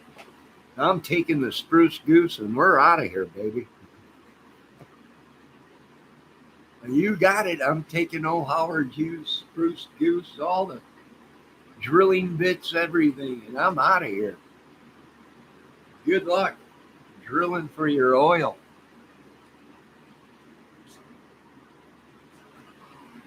Hey, what's a good country that has seasons? What's a good country that has seasons? I like snow when it's Christmas time. And I do like the sun. Right? I do like to feel the sun on my face and everything. I just got nothing to believe in anymore here. This country's failed too many people. I'm like the judge. I'm like the first judge that was appointed to the Delphi case. No, I don't want nothing to do with this. There's too much blood and shit going on. I'm out of here.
Debbie, I know what you're saying. I'm making some tea. I know what you're saying, that if I don't think it's him, who is it? We've already said it on this channel, I don't know how many years ago. We had certain people that we were looking at, certain channels we were watching, certain people that we were watching.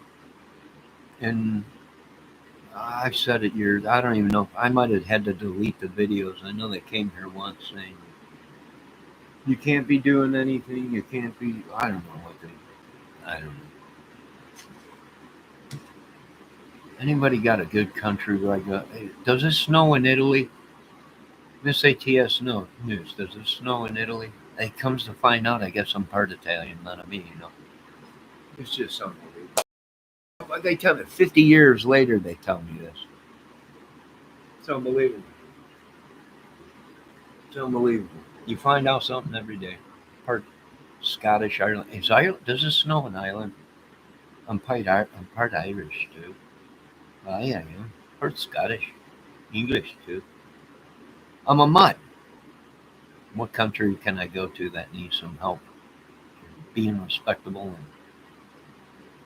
and saving your people's lives and concentrating on your own country instead of dumping 200 billion or something into some other? I don't know. I don't know. Well, I agree, Deb. I don't know if it's him. I need a closer footage. I need a closer photo of his face to say that's Richard Allen.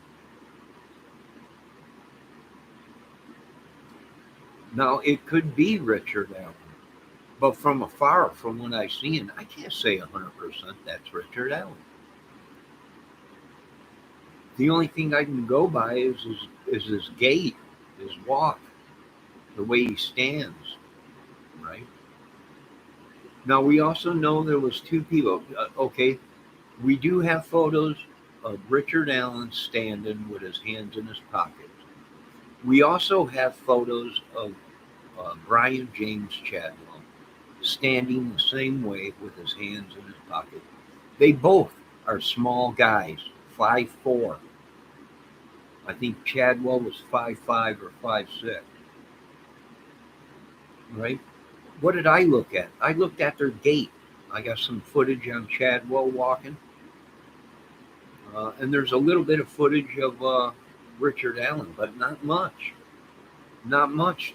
Not a full strides. Not footage that we can say that's him walking. Right? I need a closer footage. I need a closer, or DNA. If there's DNA on the body, we got him.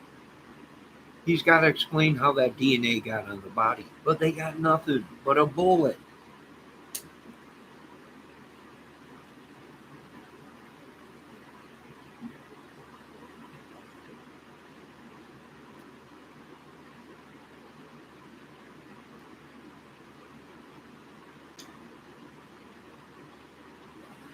Well, I think that's Chadwell that said that, Debbie. I think that was Chadwell that said that. I could be wrong. I had a toss-up. It was either the second voice was Chadwell or possibly even a lot of people were like, I don't know. I'm like, Reno. But I don't think so. It sounds more to me like Chadwell. Which Chadwell was known to sleep underneath bridges. He was homeless at that time. He did sleep at other places. And I don't know. He did sleep. He did get a house after that, I think, after the murders or something like that. And he did ride a bike.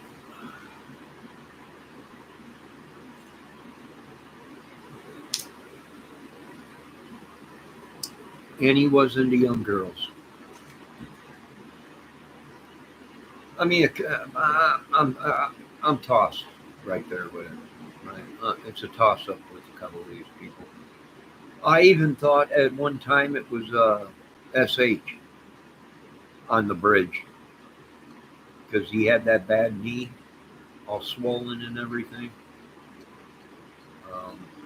And at that time, he didn't look the way he did in 2021 or whatever, a couple years ago or whatever.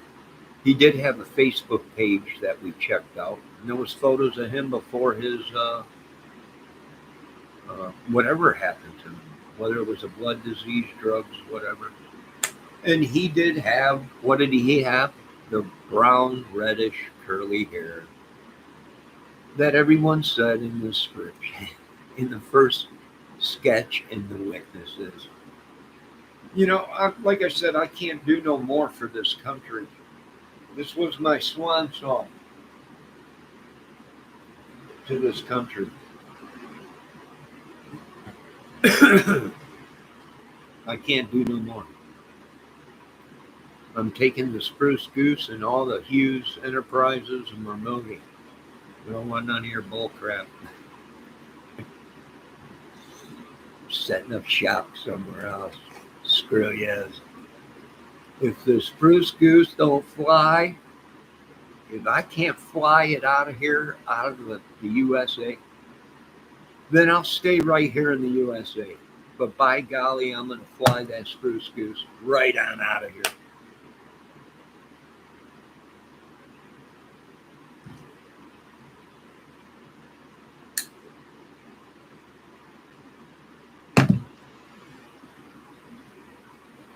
I'm not saying Richard Allen is not the guy. I just need more proof than a spent bullet.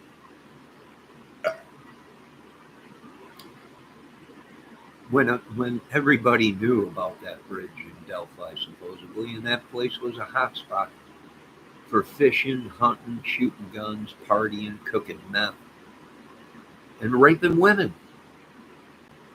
So Richard Allen could have been out there a year before the murders shooting his weapon.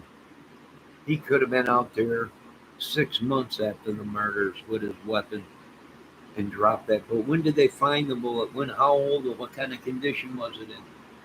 That shit like that you send to an expert, not a state trooper that had a couple cases a couple training lessons and you something this big you send to a professional forensic guy. That's all he does is look at bullets all day. That's what you do. This stuff, I can't. No offense to the state trooper, he might have had a couple lessons on it, or a couple teachings on forensic weapons and bullets and stuff. But that don't make you an expert. Keep going though. Whatever trooper that looked at the bullet, maybe he's right, but in a court of law, he's not an expert. They'll pick him apart. They'll pick him apart in court. They'll come right out and say, "Oh, that's your opinion. Are you an expert?" "No, I'm a trooper." "Well, then that's your opinion. You ain't an expert. So your opinion is jack shit. I rest my case, Judge." And that's it. Gavel slams. Right? He's not an expert.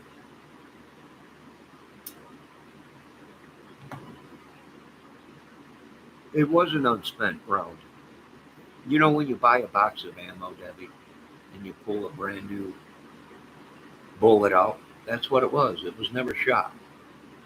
It was never shot out of the gun. It was ejected out of a gun, but it was never shot. It was an unspent round.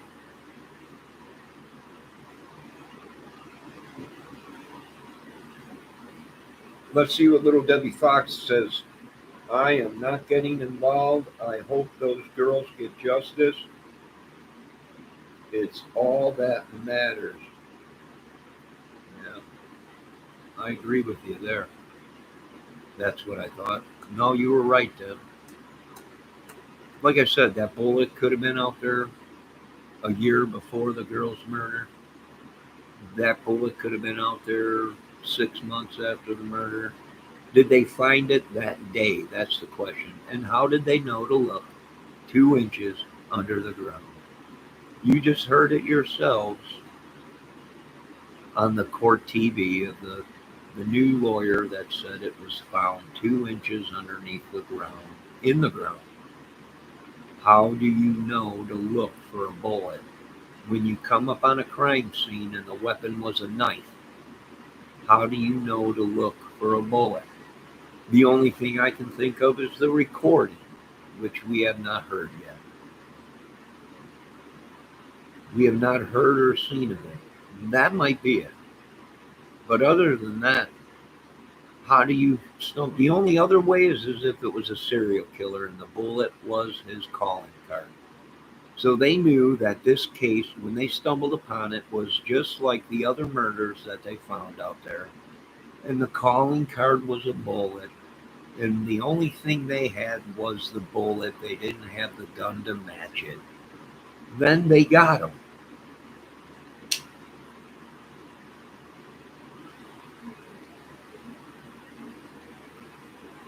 He said he shot them in the back, didn't he? No, he stabbed them with a knife.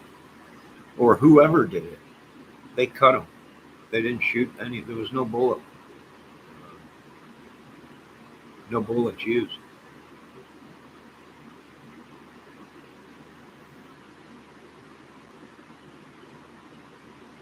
And that's what's interesting is if you're an investigator and you come up on a crime like that, and all evidence points, you look at the bodies and there's no entry of bullets or anything. It's all knife wounds uh, or strangulation or whatever. What gave them the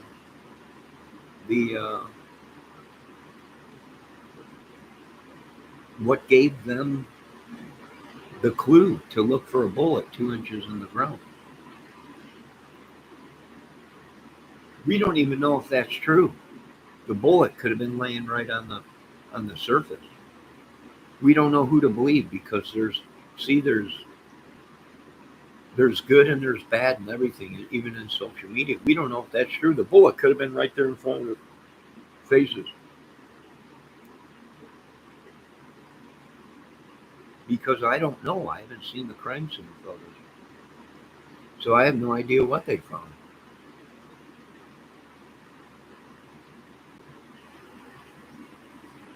Yeah, there's an autopsy out there. And actually, people are questioning the autopsy. The person that did the autopsy was not a forensic autopsy person. It was just a regular autopsy. No, no forensic autopsy. I'm shocked too, folks, just as you, that they didn't bring in the big ballers, the earth shakers, the big money makers, and the professionals to look at it. Usually, in a case like this, uh, they let them do an autopsy, a regular autopsy, and then the forensic guys come in and they figure it out.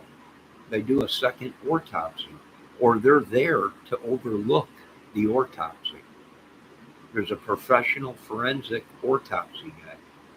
He's usually there, or they wait for the original autopsy people to get done, and then they go in and they look because they're trained differently to look at a body differently than just a regular autopsy person, right? They're going to say, oh, this was a wound here, somebody cut him, it was a gash, whatever.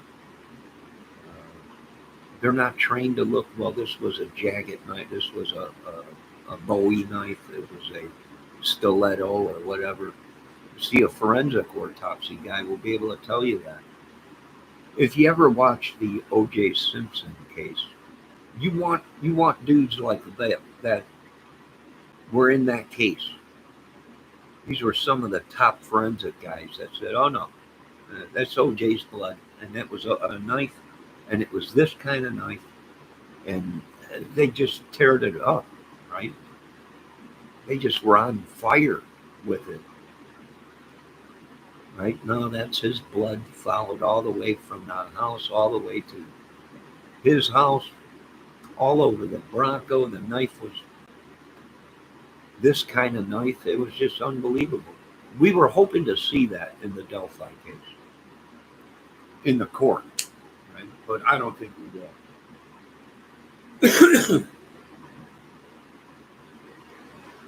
What do I think? Well, if it was Richard Allen, then he's doing the right thing by asking for mercy with the court. But as far as him confessing, can we believe that?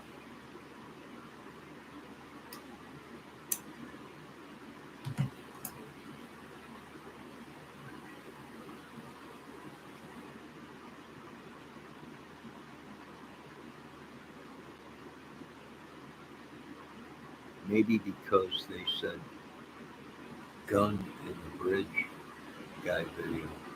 I don't know. We have not heard anything, but the the what's been released.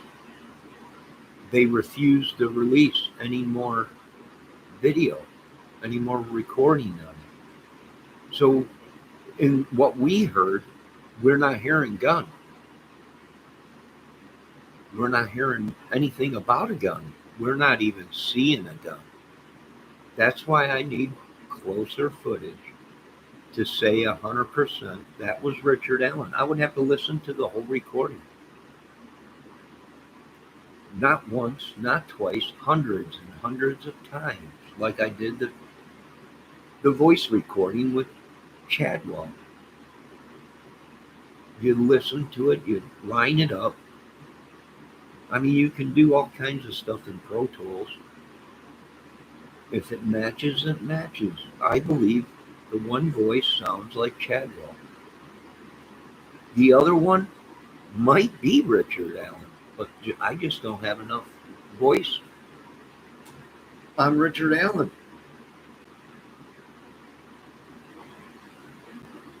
Like I said, Richard Allen was not a social media guy. Chadwell talked his full head off. Anthony Greeno talked his full head off. So there's a lot of stuff there to listen to.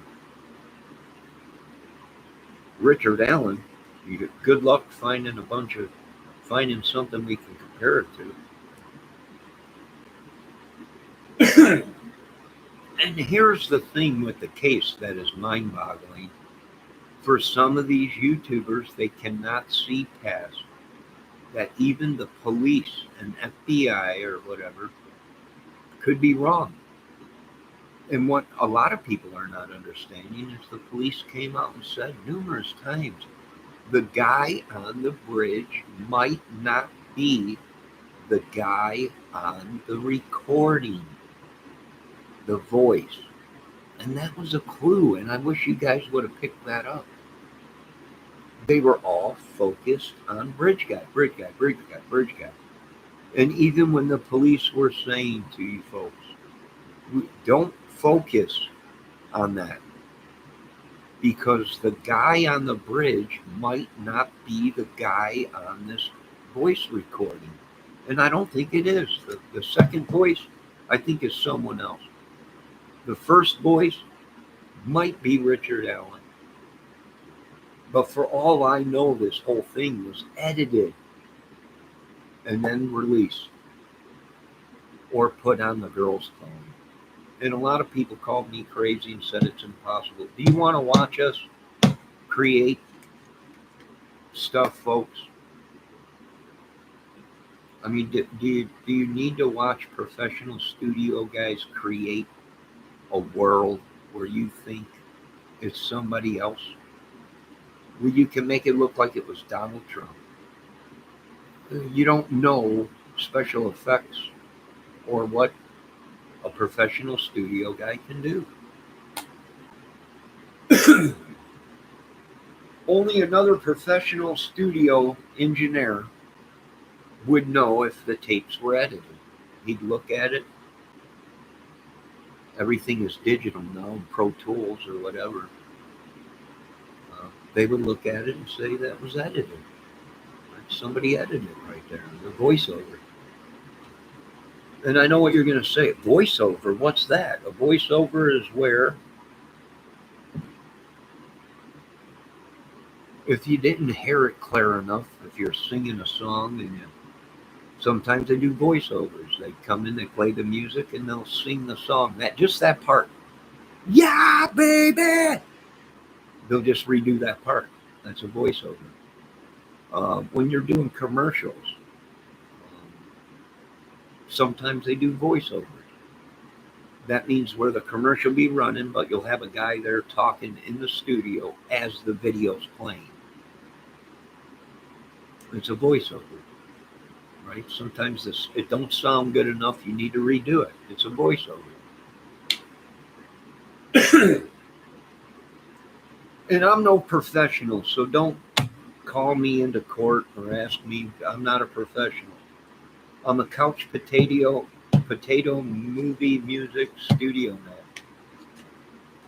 with my home studio equipment. That's it. I'm not a professional. But it don't take no idiot to have a good ear. And a lot of us have good ears. We can tell who it is if it ain't some demonic demon. It's not even a woman that you're listening to. It's a man. Right? A lot of people, like, we thought it was a woman. That's because they were using a pitch shifter. It sounded like a woman.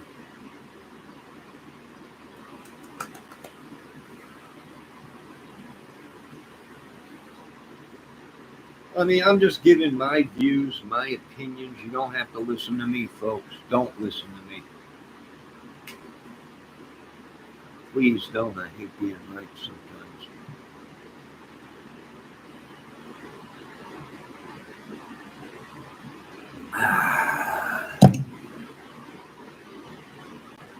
Oh, my head is killing me. So, ladies, what do you think? I know I'm sounding pretty crazy now. I know a lot of you are saying, don't pay me another Greeno. Don't listen to him. You don't know what he's talking about.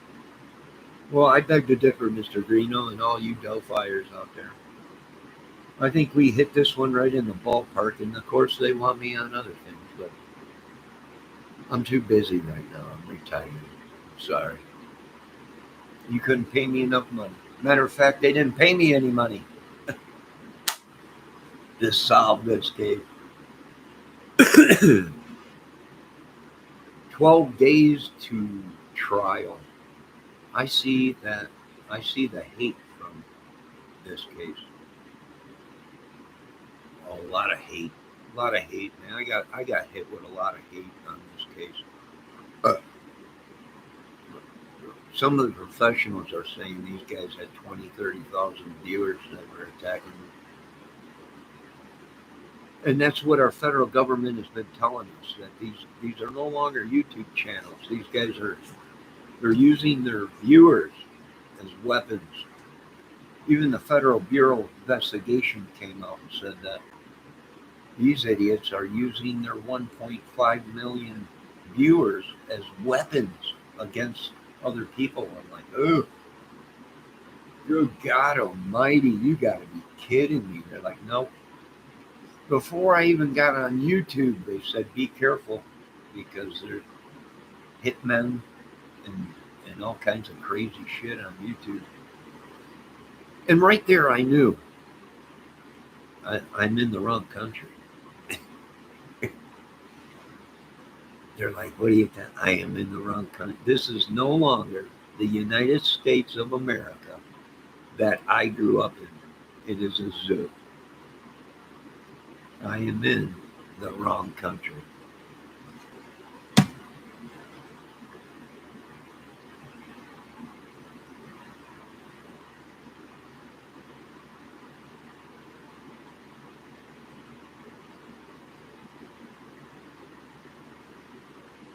They better have something of them girls at his house, or they better have a phone with the Anthony Shots account on it. They better have something, some kind of DNA or something on them girls or at his house.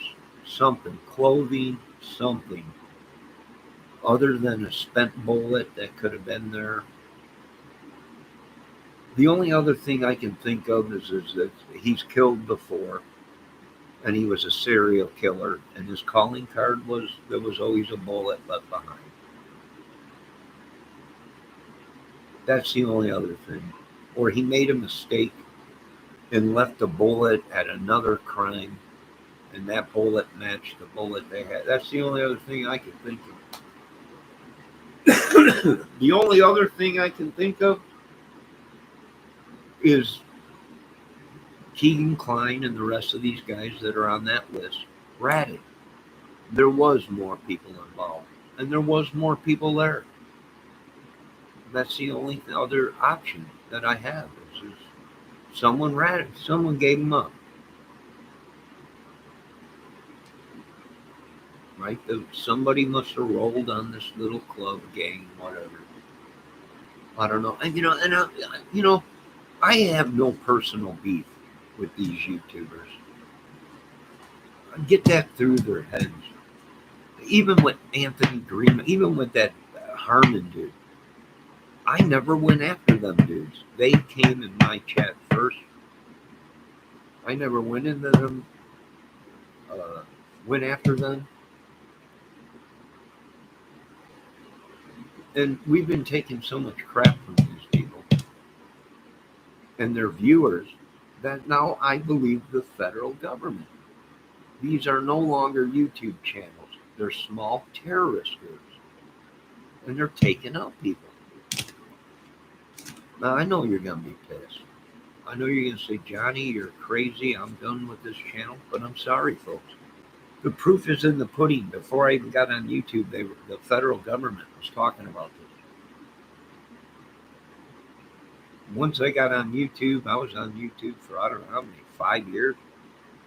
Didn't have one problem. Not one stinking problem. Did nothing but play music. And that was it. Cover songs and some of my own songs and Pro Tools videos and plug-in videos for studios. That was it. It was not until I got wrapped up into this crime sector after my cousin died, and that was on social media, that I got into the crime thing. Ever since then, my life has been a living hell.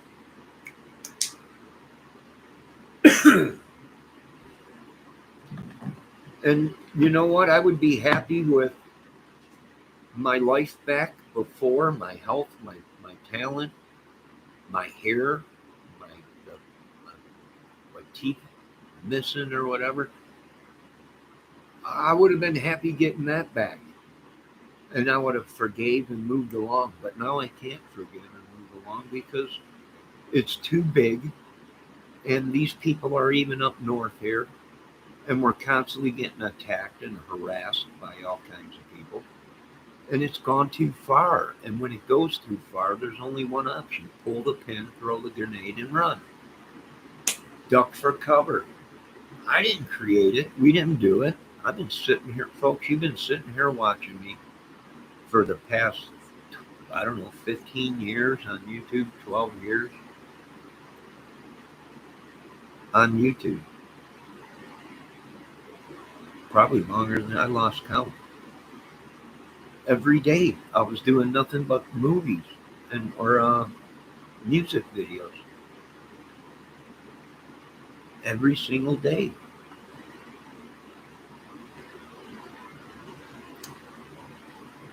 That's what I do. And I cut grass.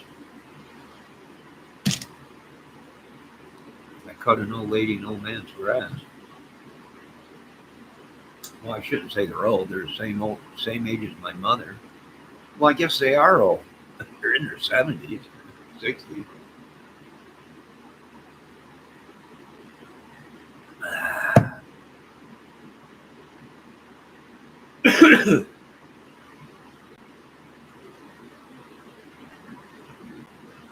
So now we have evidence, we have proof, we have witnesses that said the girls were on social media apps where they met people, new people, probably dating apps. Well, at 13, 14, I'm shocked, but that's about the age I got interested in women. Was about that age, right? 13, 14, 15 years old is when I started noticing women. Before that, it was all riding dirt bikes, go-karts, football, and playing army with our buddies, baseball, and doing stupid shit until I reached that age. And then I started noticing the women around me, and I was like, ooh. And you know why? Because the women around me started maturing. The women that were the same age as me started blossoming into women. Right? Then things called boobs and everything started popping out. I was like, ugh, what's that? And that's about the time I was starting to notice women, right? Young teenage age, 14, 15, 16.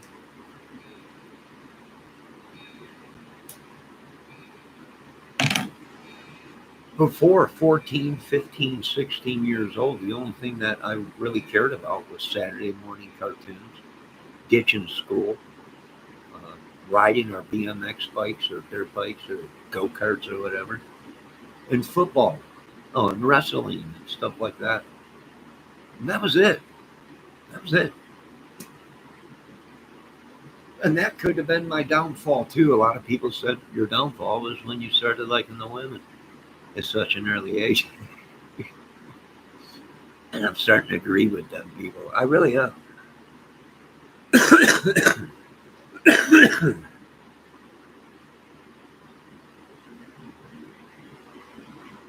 No, fortunately, the camera. Did you just watch that court date stuff? Or did you hear it? Did you hear that guy screaming in the background of ATS News? Why'd you do it, Richard? You're a bad man, Richard. You're going to ride the. That was JLR. How does he pop out out of nowhere? I don't know. I've seen him one time come right out of a pigeon's ass. I don't know how.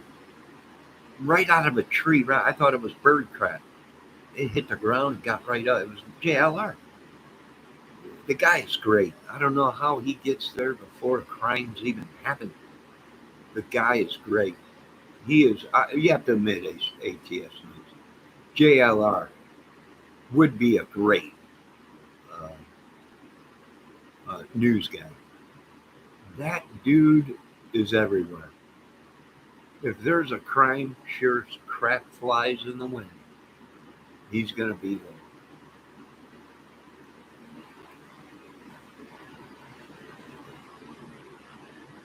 And if there's a will or a way, JLR will probably be inside that courtroom come court date.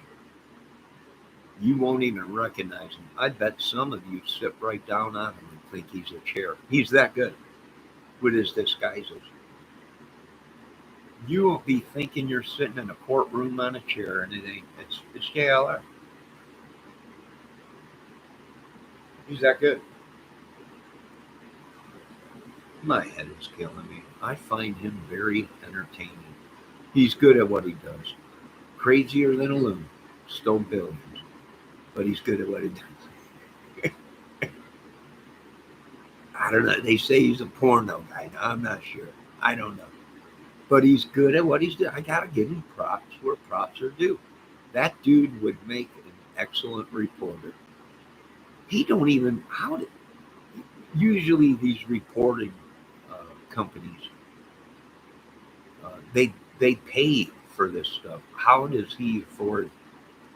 If something happened tomorrow in California, he's all the way in Florida. I bet you he'd be on a plane and be out there or drive out there with him. I don't know how he does it. He is good at what he does.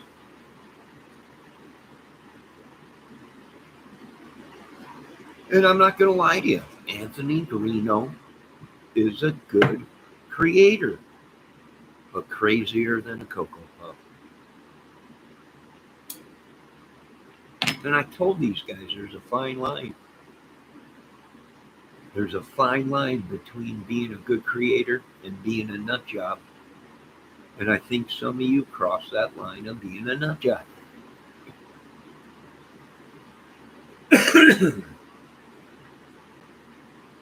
I mean, I'm not, it's like Ryan Upchurch, everybody, he sucks. He listens to something, the kid can sing.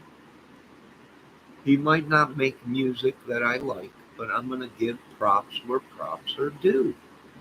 Ryan Upchurch, when he wants, the dude can sing.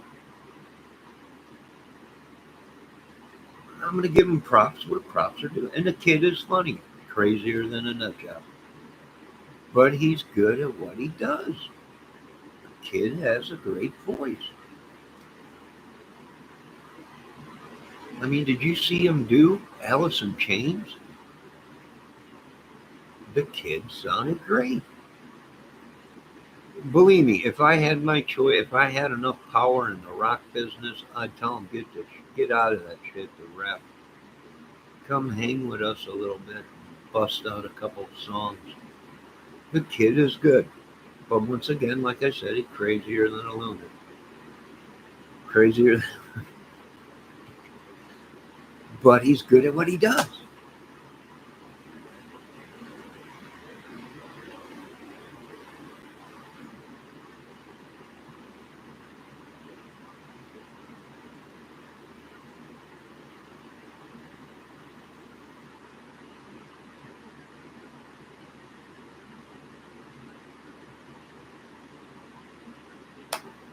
All right, so are there any questions from my chat?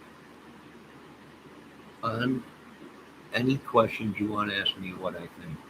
Debbie asked, ooh, did you see that bat just fly through the window? Did you see that bat? That had to be a 5-pound bat. Thing was huge. All right. Anybody? Any questions? And like Debbie said, if I don't think it's Richard Allen, I can't say it could be Richard Allen, but I can't say it's Richard Allen on that bridge without seeing closer footage of his face.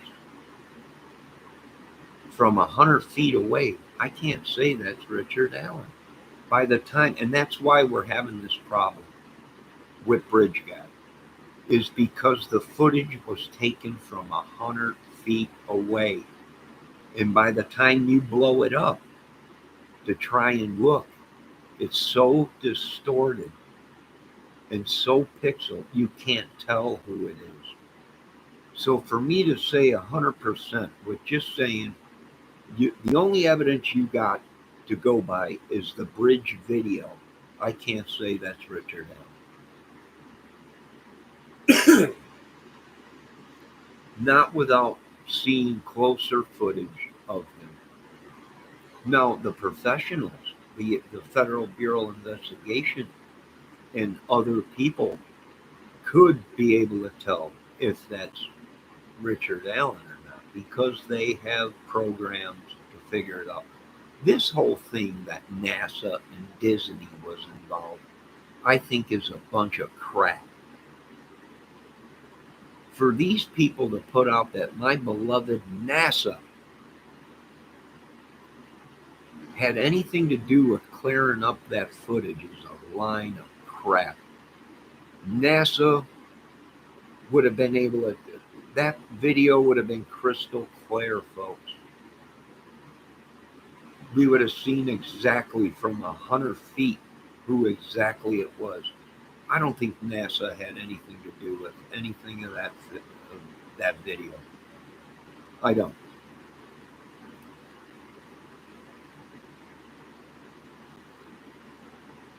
How can you tell me we're looking at Mars and shit on Mars like it was a crystal clear? I'm like, do you see some of the footage that NASA put out and everything? Even of the Earth and everything. I can't say. I don't think NASA had anything that to do with it. It would have been a lot better.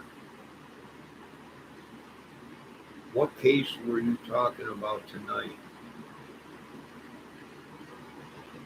I don't know. Levine's on tonight. I'm watching him right now on my other computer. Levine's on right now.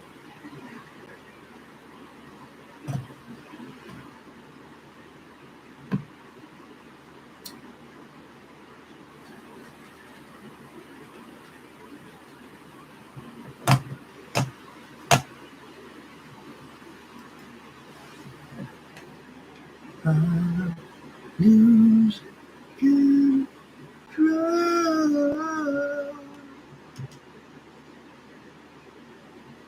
when you're not next to me.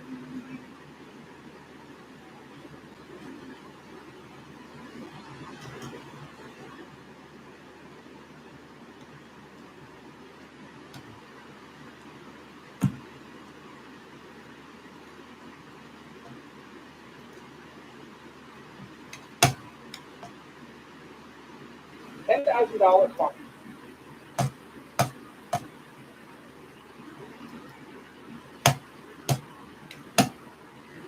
He has a song called "About Authority." Oh, really? You are part of the machine, you fucking You're part of the fucking machine.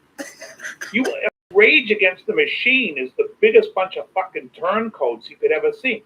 Oh, you're so against the machine. When they tell you to get a shot, you're like telling people, you don't care about people. Gay. Levine and everybody's chopped. You're gay. You ugly. Levine is just busting people's asses over. Hilarious.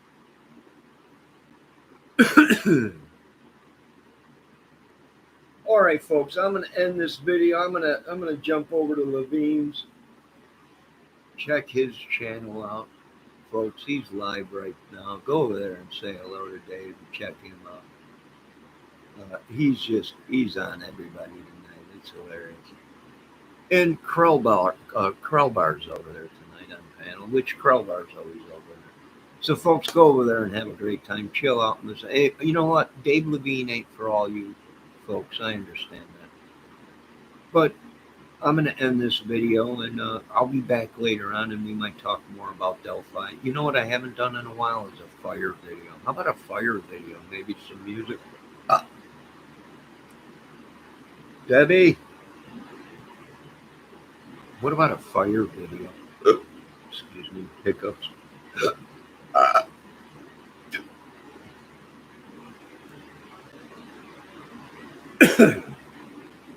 All right, ladies and gentlemen, have a great night. Thank all you for stopping in.